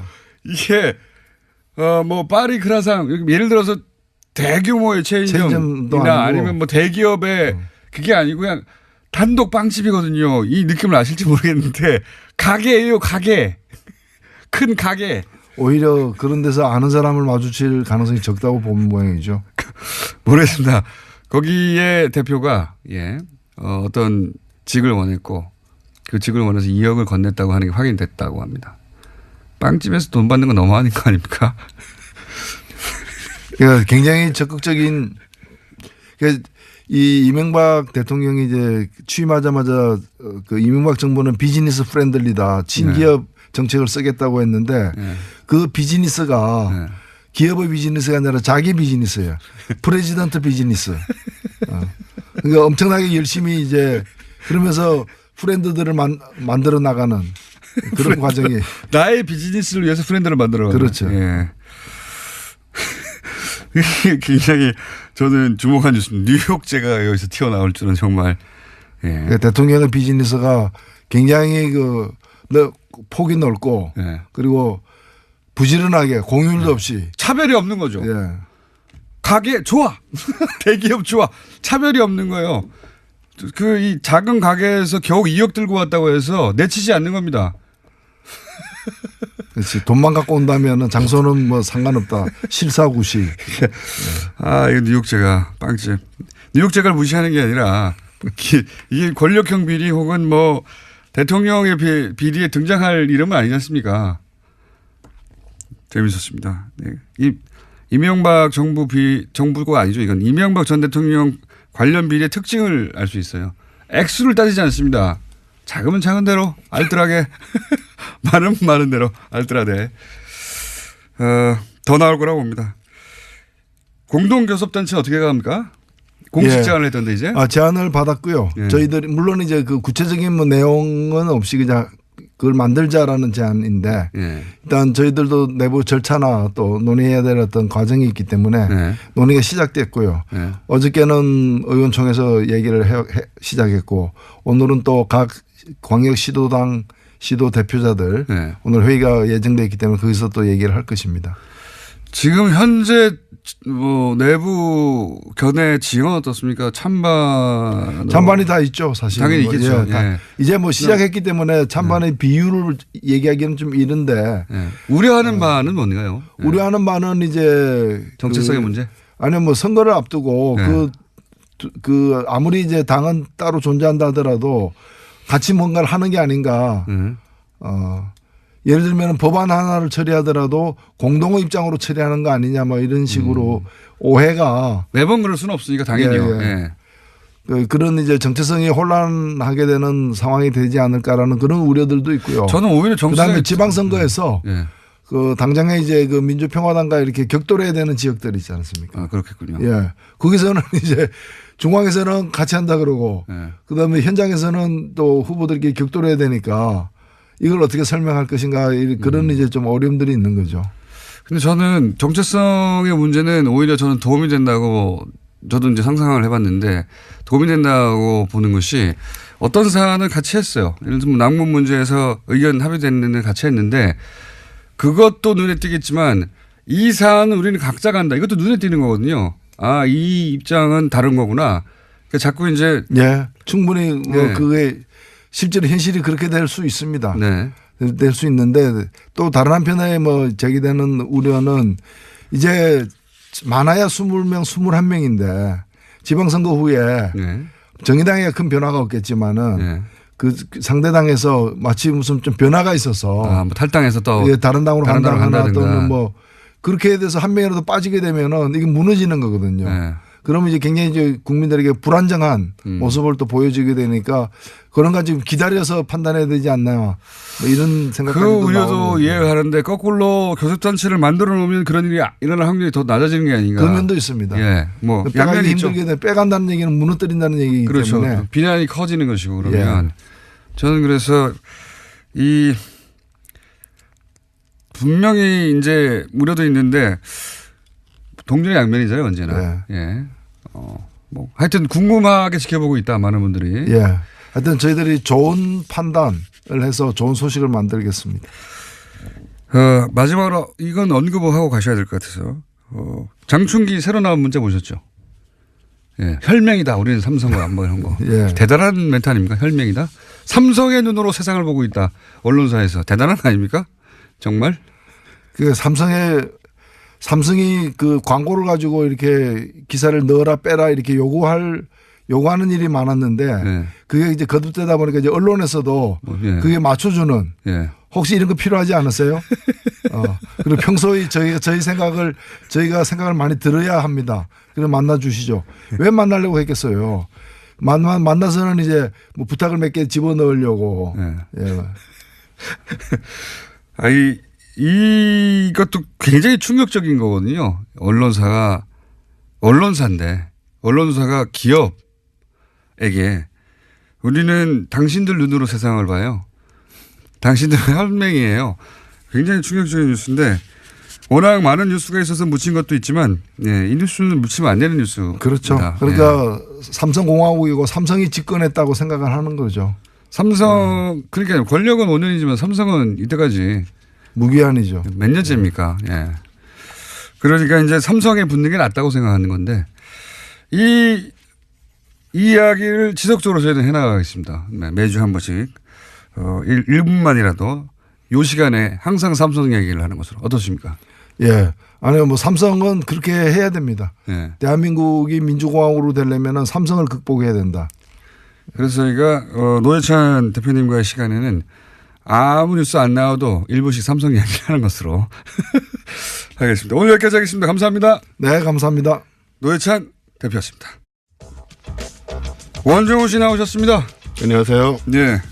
지난주에 이제 음이온 하면서 네. 음이온이 이게 이제 네. 유사과학도 아니죠. 사기과학이죠, 사실은. 거의 그렇다고 봐야 되고요. 예. 어제 작가분하고 얘기를 했는데 이쪽에도 항의 전화가 한 통이 없었고 제 쪽에도 한 통이 없었다는 걸로 봐서 다들 이미 인식하고 알고 있다 문제를. 혹은 이 업계에 계신 분이 방송을 못 들었을 수도 있죠. 뉴스공장을요. 예. 음이온 관련 업계에 계신 분이. 예. 근데 이게 많죠, 이런 게. 굉장히 많습니다. 네. 지금 뭐 예를 들려면 한두 개가 아니고 그래서 오늘은 틀린 과학 찾기 2탄으로 지난주에 끝낼 때 이제 바이오리듬 얘기를 살짝 드렸고 바이오리듬. 예, 그걸 이제 좀 조사를 했더니 요즘은 이 바이오리듬 신경 쓰는 분이 없더라고요, 거의. 제가 중고등학교 다닐 때부터 바이오리듬 얘기했어요. 그렇습니다. 굉장히 오래됐어요. 근데 도대체 언제 어떻게 시작된 거예요? 이 바이오리듬이. 이 90년대 사실 제일 유행을 했고요. 네. 그때는 바이오리듬, 이 전자시계의 바이오리듬 그래프가 나오던 때가 있었어요. 맞아요. 예. 뭐 몇 가지 입력하면 바이오리듬 나오고. 그렇죠. 이게 마치 당연한 사실인 것처럼. 예. 과학처럼 보이잖아요. 그래프가 막 그려지니까. 그렇습니다. 이게 유래는 뭐냐면 1906년에 아주 100년 더 된 얘기죠. 100년 전에. 예. 독일의 비렐름 프리츠라는 의사가 자기가 치료하는 환자의 병력 기록 카드를 조사하다가 어떤 증세들이 규칙적으로 나오는 것 같다라고 하고 그걸 가지고 의학적 근거도 통계적 객관성도 없이 창조해낸 것이 바이오리듬이고요. 환자 보다가 그냥. 예, 자기 환자 보다가. 자기 환자 보다가. 예, 그러니까 뭐 정말 넓은 어떤 통계를 만든 것도 아니고 그래서 간단하게만 말씀을 드리면 이제 태어난 날을 기준으로 네.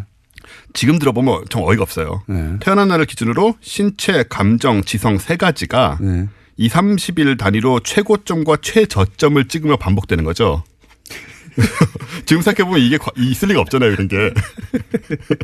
근데 옛날에는 이게 뭐 당연히 그냥 과학인 네. 것처럼 인식되던 때가 있었습니다. 100년 전에 어떤 의사가 자기 환자 보다가 무슨 충분한 모집단을 확보한 것도 아니고 그렇죠. 자기 환자 보다가 이런 거 그 환자의 특징일 뿐인데 그 환자 몇 명의 특징이죠. 특징일 뿐인데 그런 기준이 있다고 만들어낸 게 이제 신체, 감정, 뭐라고 지성. 했죠? 지성.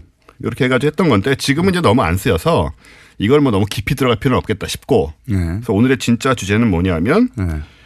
지난번 음이온만큼 광범위하게 퍼져 있는 바로 너무나도 익숙한 원적외선입니다. 원적외선.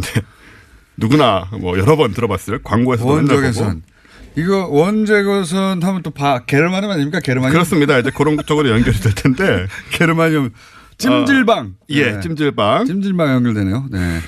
지난번에 제가 매트 나오고. 그래서 매트 나오고 뭐 조리기구도 나오고 하는데 지난번에 제가 그 일본 히타치의 그 음이온 컴퓨터 얘기 드렸잖아요. 네. 음이온이 나온다는 컴퓨터.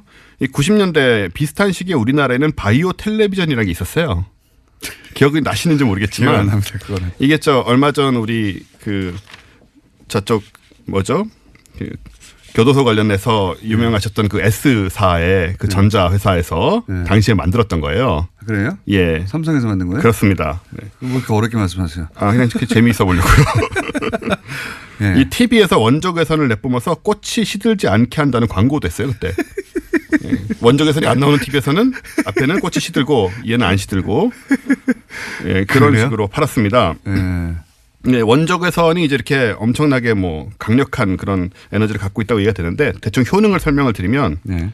일반 열보다 80배나 깊은 피부 심층에 침투한다. 4, 5cm 침투한다는 얘기니까 뼈속까지 들어간다는 얘기죠, 열이.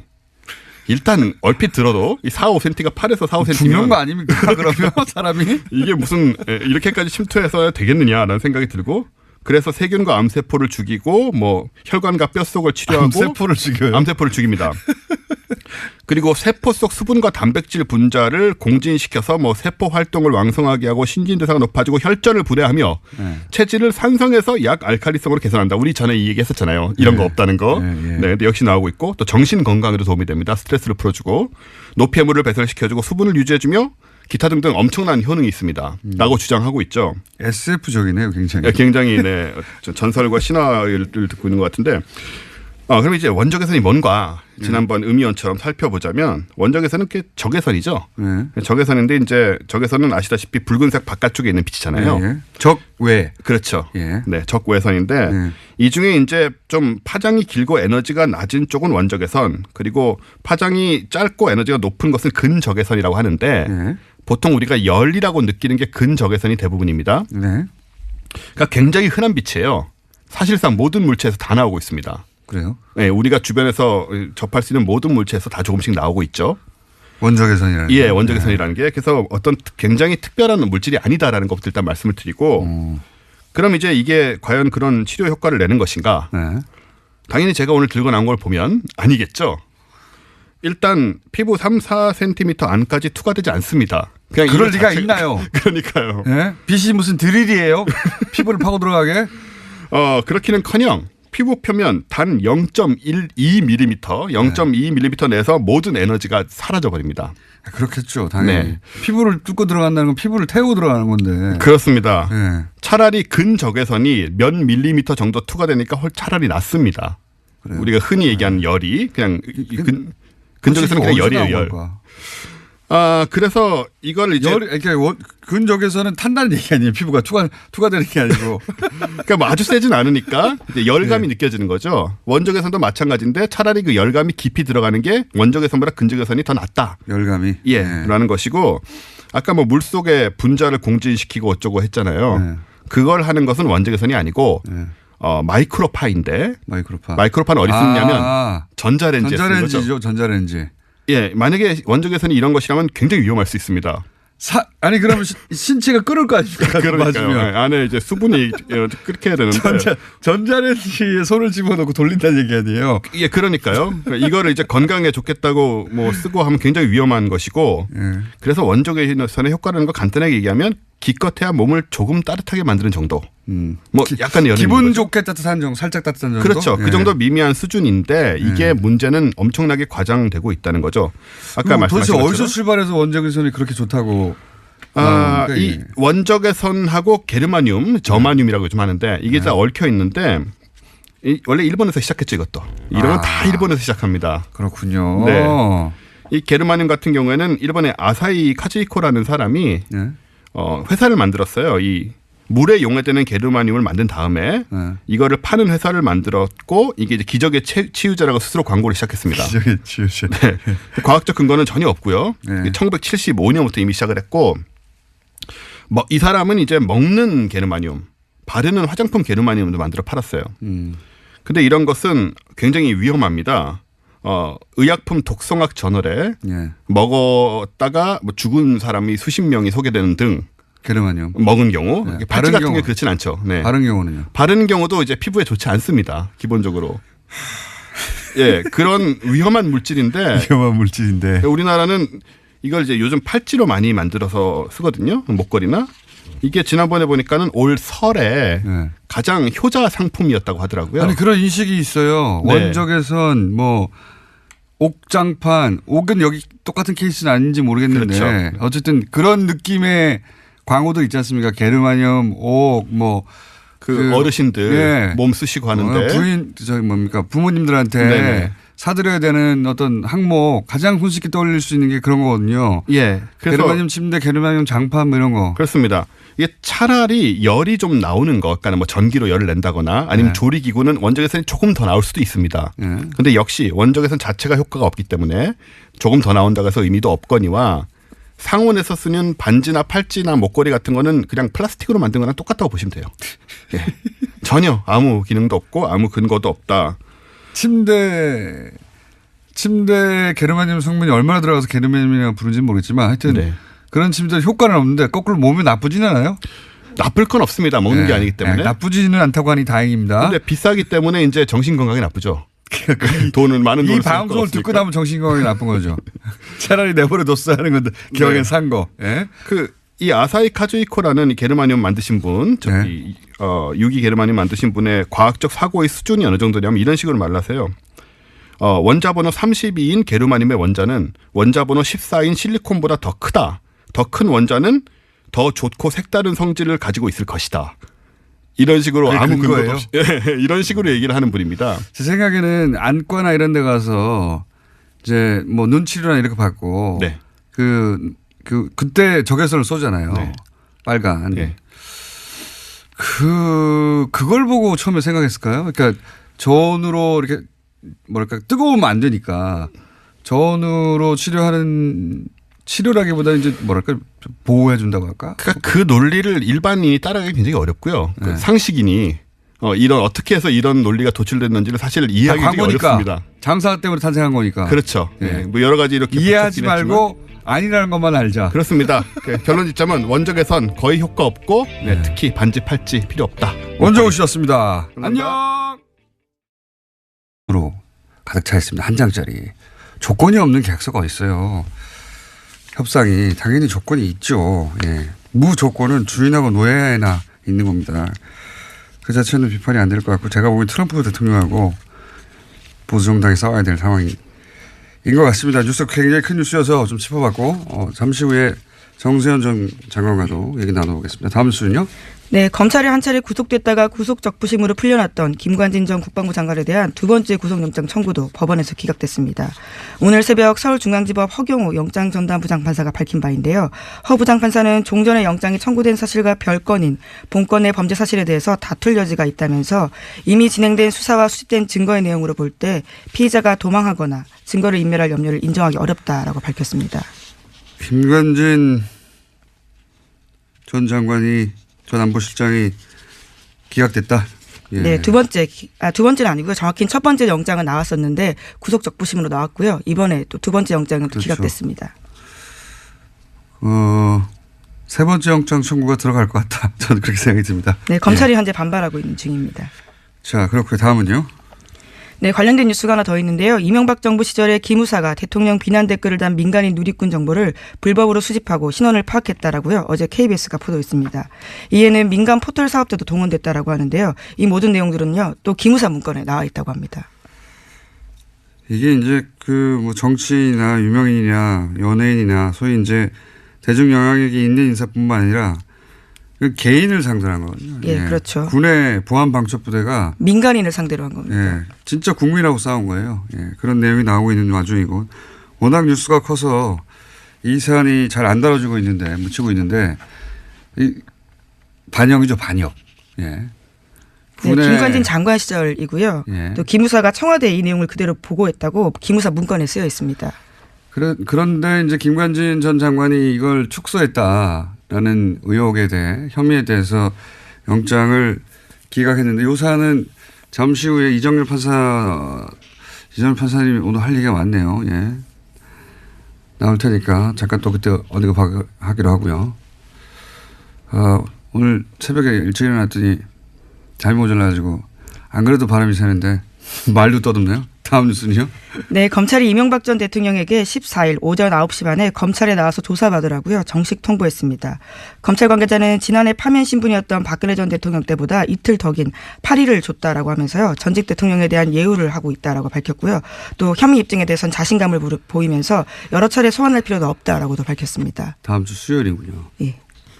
제가 드디어 나옵니다. 예, 제가 이번에 10년간 쫓아다녔는데 드디어 포토라인에 서시는군요. 예. 혐의도 엄청 많아요. 예. 네, 어제 저녁 SBS가 꼽은 혐의만 하더라도요. 16가지입니다. 이명박 전 대통령은 크게 특수활동 비수수와 다스 관련 횡령 배임 그리고 민간 분야에서 각종 뇌물을 받아 챙긴 의혹으로 나뉘고 있습니다. 혐의가 이렇게 많을까요? 16개가 다 뭐죠? 어쨌든 이것도 좀 잠시 후 이정열 판사하고 얘기 나눠보겠습니다. 예. 한 가지만 기억해 주세요. 다스는 누구 겁니까? 여기서 시작됐다는 건 뉴스공장에서. 예. 라고 네, 저는 시사인도 보도를 같이 했죠. 다스는 누구 겁니까라는 질문을 여기서 시작했다는 건 누구 겁니까? 질문이 중요한 겁니다. 올해 질문사항 마련해 주시고요. 자, 혐의가 너무 많아가지고. 네, 그렇죠. 그리고 저희가 대부분의 것들을 다뤘기 때문에 예, 대부분 들어본 혐의들입니다. 예, 전혀 되게 새로운 돈과 거- 관련되어 있는 혐의들입니다. 예, 지금 최근에 나온 뇌물만 해서 100억이 넘어갔어요. 뇌물만 해서 확인된 거죠. 네, 확인된 것만 그렇습니다. 예, 무슨 여러 가지 해외에서 의혹들 이런 거 다 빼고 뇌물로 직접 받은 것이 확인된 것만 100억 정도입니다. 다음 뉴스는요. 네, 심지어 거기에 2억 더 있다고요. 오늘 아침 한국일보가 보도했습니다. 검찰이 이명박 전 대통령이 또 다른 수억 원의 뇌물을 받은 정황도 확인했다라고 하는데요. 서울중앙지검 특수 2부는 이명박 전 대통령 쪽이 2007년 대선 전후로 ABC 상사 회장 손모 씨로부터 2억 원을 받은 정황을 포착했다고 합니다. 이 업체는 서울 지하철 2호선 강남역 일대에 대표적 명소로 꼽히는 뉴욕 제과를 인수 운영했다는 회사인데요. 손 씨는 돈을 건넨 사실을 모두 인정하고 있다고 합니다. 정말 웃긴 뉴스네요.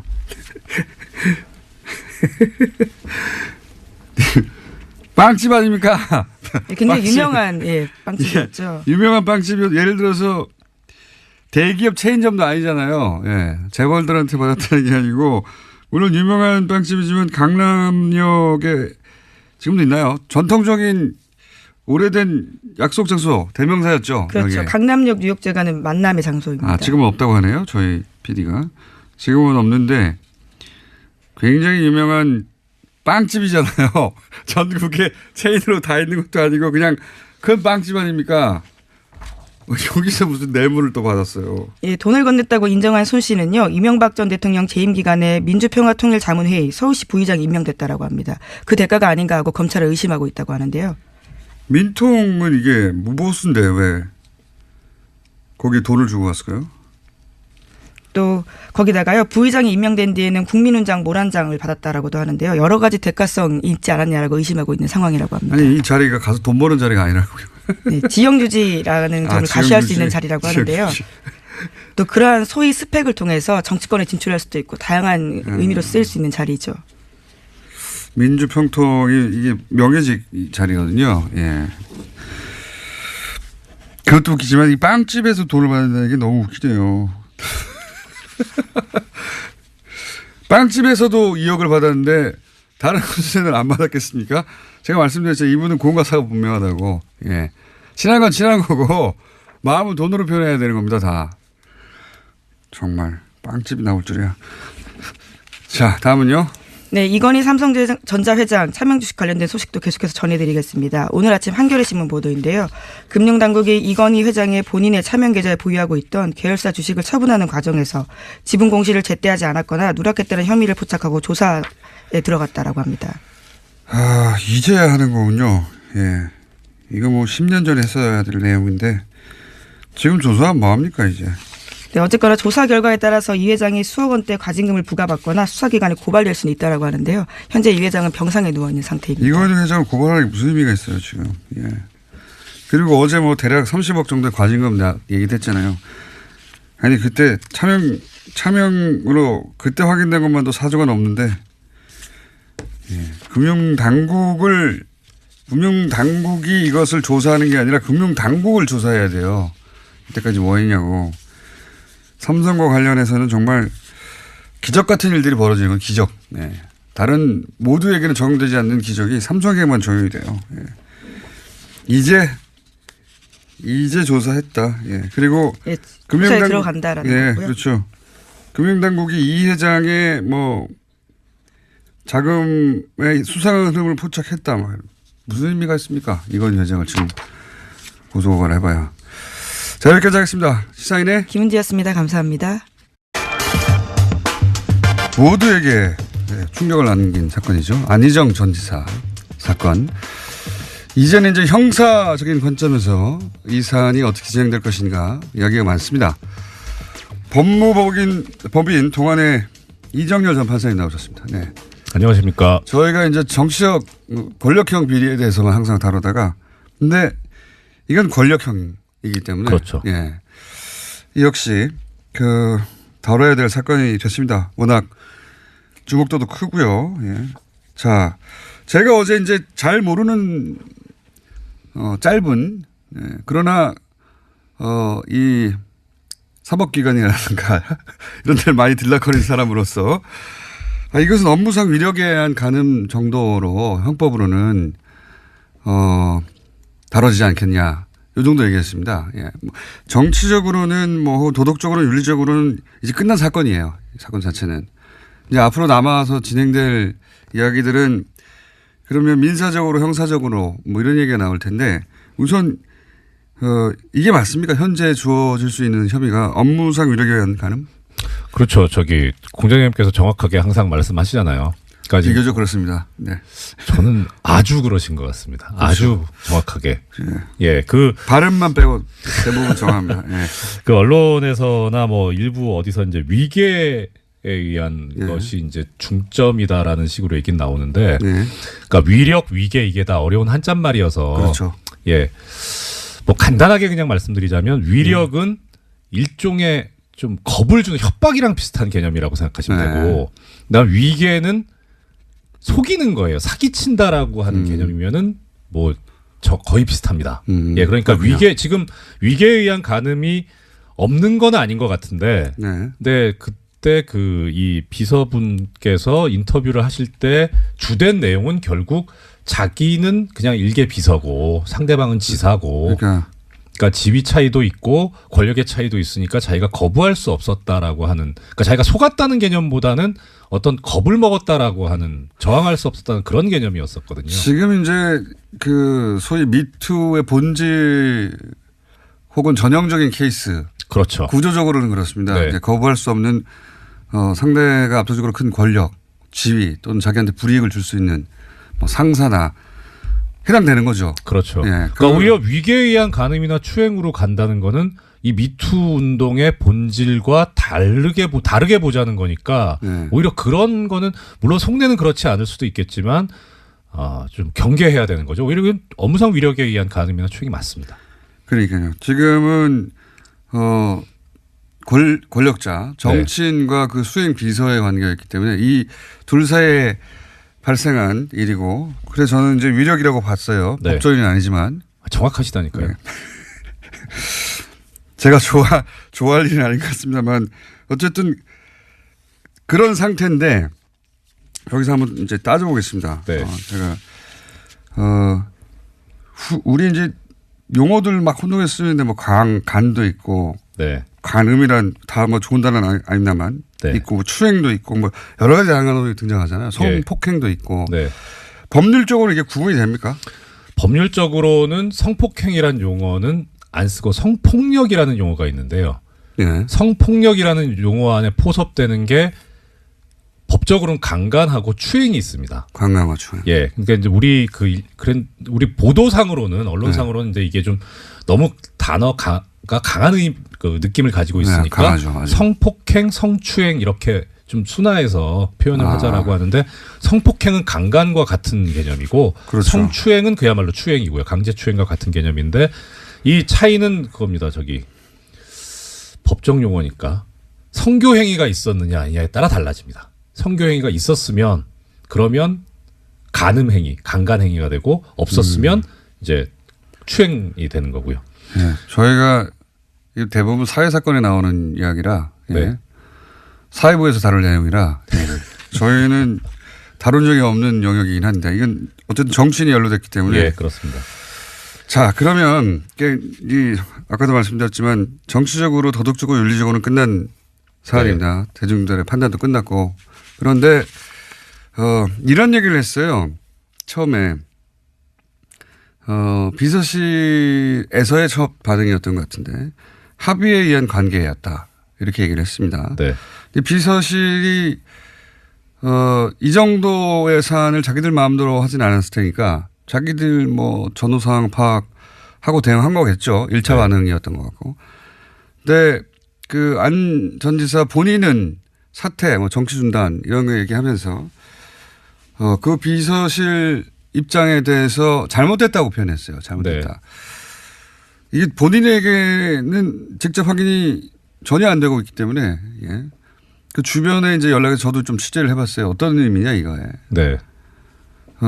뭐 본인이 아니니까 정확하게 아무도 말할 수는 없는데 제가 알아본 결과로는 일단 법적으로 뭐 인정했다기보다는 정치 도의적으로 사과하는 차원에서 나온 발언이다. 네네.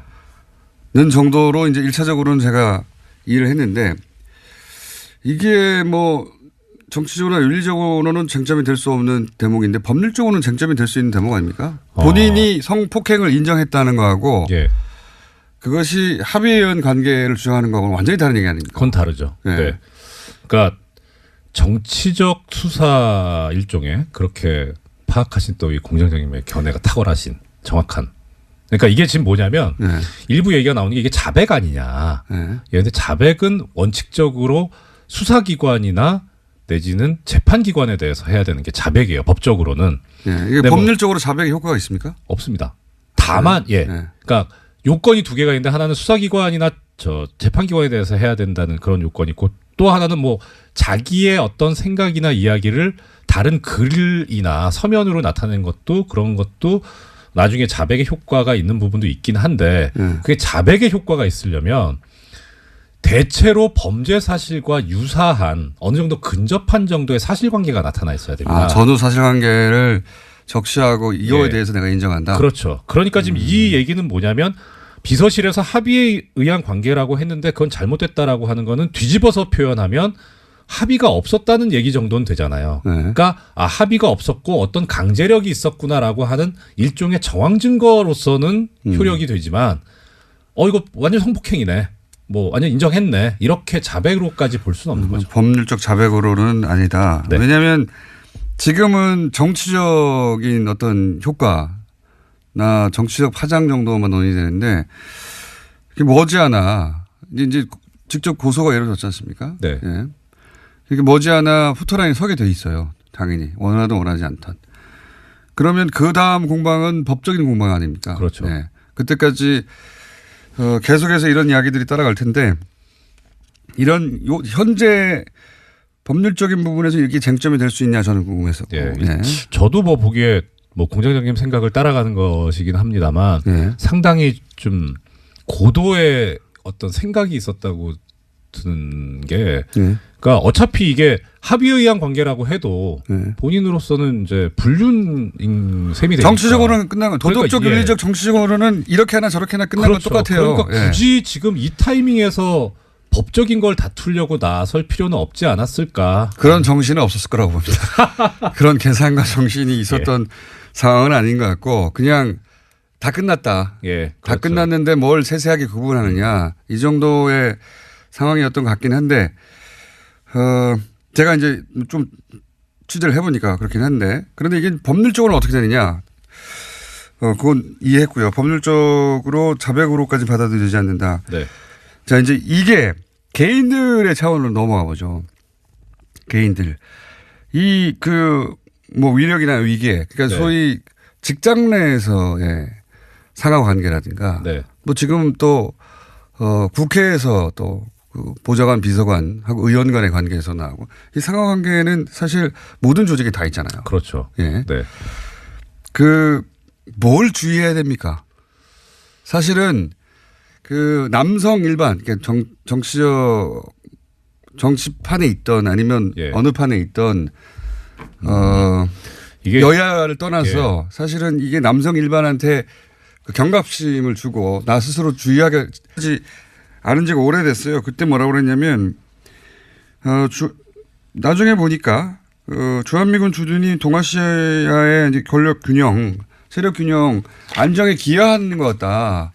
이게 김정일 위원장이 당시 했던 말입니다. 그래서 통일 이후에도 주한미군이 주둔하는 걸 찬성한다는 발언을 한 지가 벌써 17년, 18년 전이에요.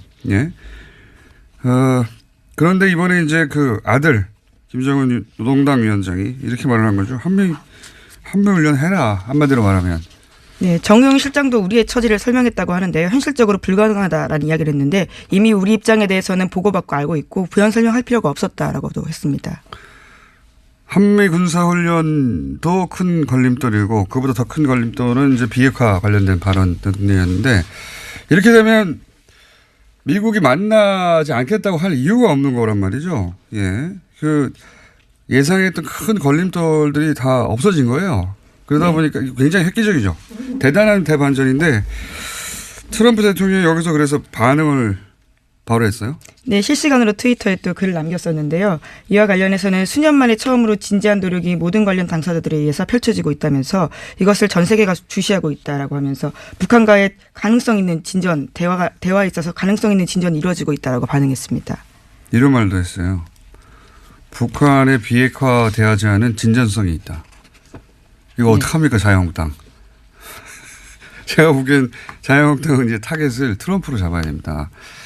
물론 또 트럼프 입장에서는 이게 자신한테 유리하다. 예, 중간선거에도 유리하고 그렇게 판단했겠죠.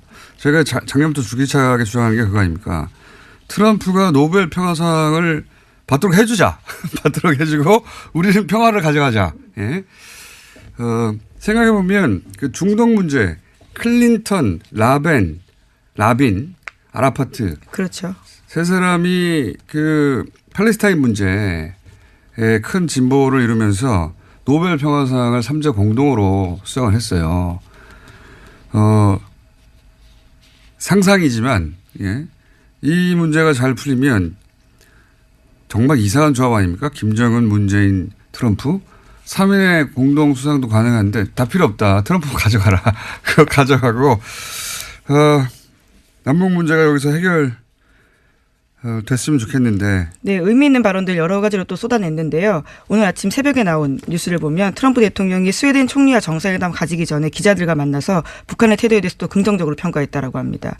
그래서 평창 동계올림픽 성공적으로 개최됐다라고 이야기하면서 북한이 아주 좋았다고 생각한다. 이런 식으로 평가도 했습니다. 그게 다 이제 자기 덕분이란 말이죠. 자기 덕분이란 말인데 본인이 그렇게 생각해서 이 사안들이 급속도로 진행이 됐으면 좋겠고, 예.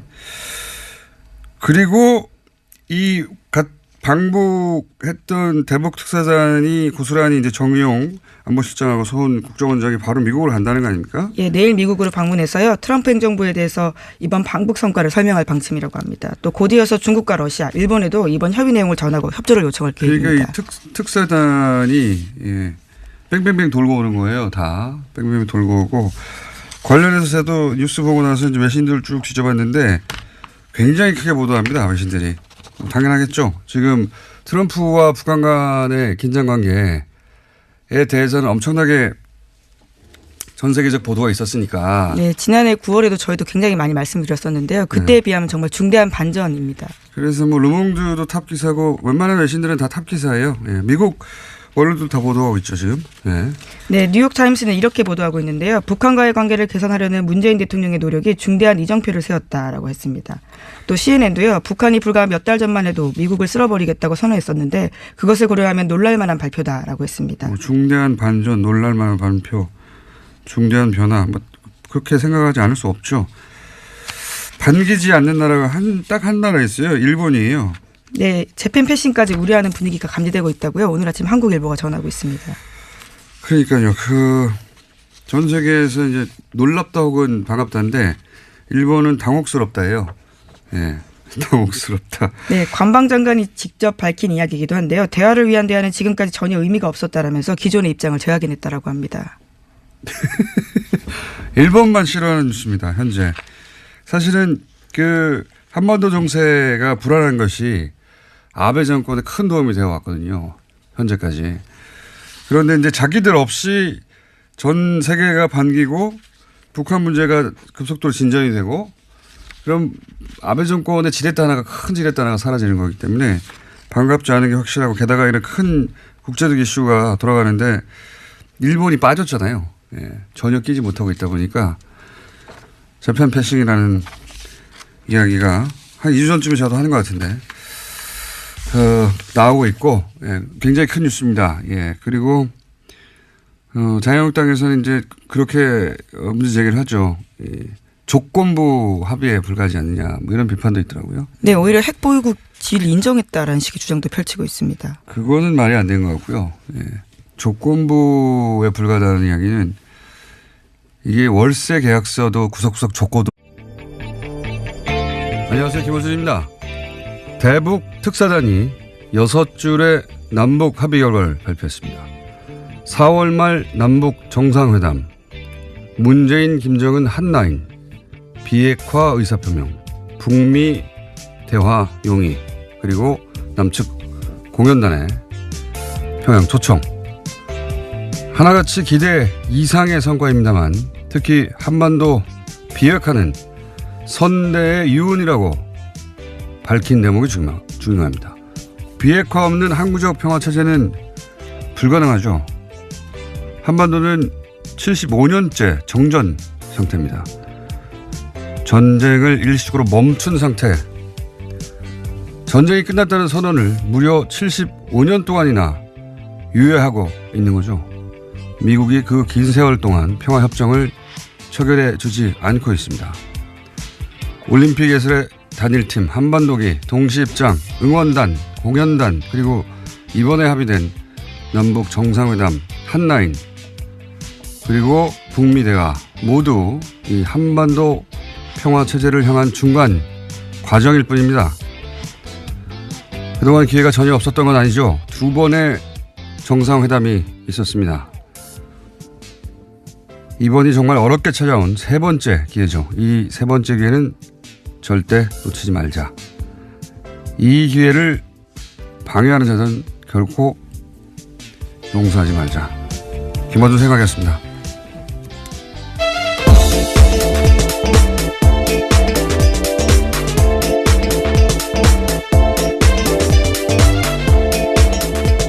시사인의 김은지입니다.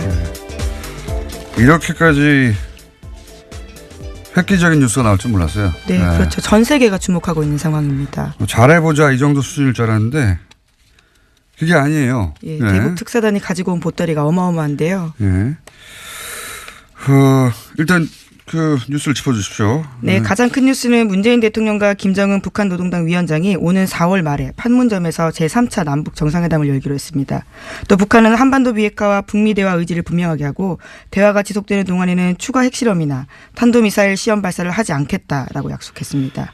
그러니까 1박 2일 동안 대북 특사단 역할을 했던 정우영 청와대 안보실장이 어제 저녁에 밝힌 바인데요. 총 6개로 이루어진 특사 방북 결과 언론 발표문을 발표했습니다.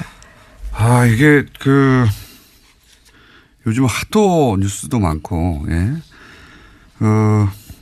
우리 눈길을 끄는 뉴스가 여기저기서 막 터지고 있습니다만, 이 남북 관계에 있어서 어제 나온 뉴스만큼 큰 뉴스는 없는 것 같아요. 왜냐하면 다른 뉴스는 특정 영역에 영향을 미친다면 이거는 여기 사는 모든 사람한테 다 영향을 미친 뉴스니까요. 여기 보면 정상회담, 뭐 세 번째니까 그렇다고 넘어가려고 하다 보니 판문점이라는 단어가 남쪽으로 와요, 남쪽으로. 예, 네. 처음입니다. 북한의 최고 지도자가 남한에 오는 것은요.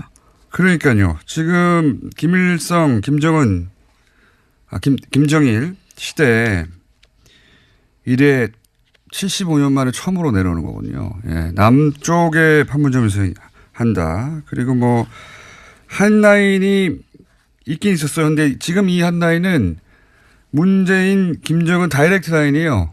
네, 이제 그것을 설치하고요. 남북 정상회담 전에 첫 통화를 하겠다라고도 밝혔습니다. 네. 그리고 이 두 가지는 그나마 예상됐던 사안인데 예상이 안 됐던 사안이 뭐냐면 물론 뭐 남측에서 한다는 거는 아마 이제 그 판문점을 넘어서 이제 그 군사병력을 넘어오는 장면은 굉장히 역사적인 장면이 될 것으로 보이는데요. 예. 거길 넘어올 거 아닙니까? 예, 그렇죠. 예, 굉장한 장면이 될 것 같고 예상치 못했던 건 뭐냐면 이제 비핵화 얘기예요. 비핵화 얘기. 선대 유운이다. 저희가 잠시 후 정세현 장관과 이 문제 자세히 짚어보겠지만 굉장히 획기적입니다. 비핵화. 그리고 체제 보장되면 뭐 핵을 우리가 가질 수 있을 이유가 뭐가 있어. 이런 이야기. 또 예기치 못했던 게 뭐냐면은 앞으로 이제 4월에 네, 한미 관련된 군사협 예, 훈련이 있습니다. 군사훈련 있으면 긴장이 고조되고 북한이 그러면 미사일 또 쏘고 이거 어떻게 할 거냐. 뭐 연기하자 말자 얘기하고 했었거든요. 연기를 할 수 있느냐 아니냐 막 얘기했는데 군사훈련 하라는 거 아닙니까 지금? 네, 정우영 네. 실장이 어제 이와 관련된 이야기를 했는데요. 김 위원장이 한 말을 전한 겁니다. 네. 한미 훈련을 예전 수준으로 진행하는 것을 이해한다면서 한반도 정세가 안정적으로 진입하면 한미 훈련이 조절될 것으로 보인다. 기대한다라고 이야기했습니다. 이게 이제 한미 얼마 전까지만 하더라도 한미 훈련을 재개하면 우리도 가만히 있지 않는다. 그렇죠. 핵전쟁 네. 연습이라고 하면서 강하게 반발했었습니다. 근데 이번에 갔더니 한미 훈련 해라 이거 네, 아니에요? 이해한다는 취지의 이야기를 한 건데요. 이 거슬러 올라가면요. 그 첫 번째 남북 정상회담이었던 김대중. 네, 2000년이었습니다. 네, 김대중, 김정일. 그 첫 번째 정상회담 때 이런 얘기를 당시 김정일 위원장이 김대중 전 대통령이 했다고 해요. 둘 만났을 때. 그 주한미군 주도를 반대하지 않는다. 그 예전에는 이제 그 주한미군에 대해서 반대했는데 아직도 지금 보수 진영에서는 주한미군 철수 가지고 얘기하죠. 그 북한이 그걸 요구하고 있다고. 아니에요. 그렇게 요구하지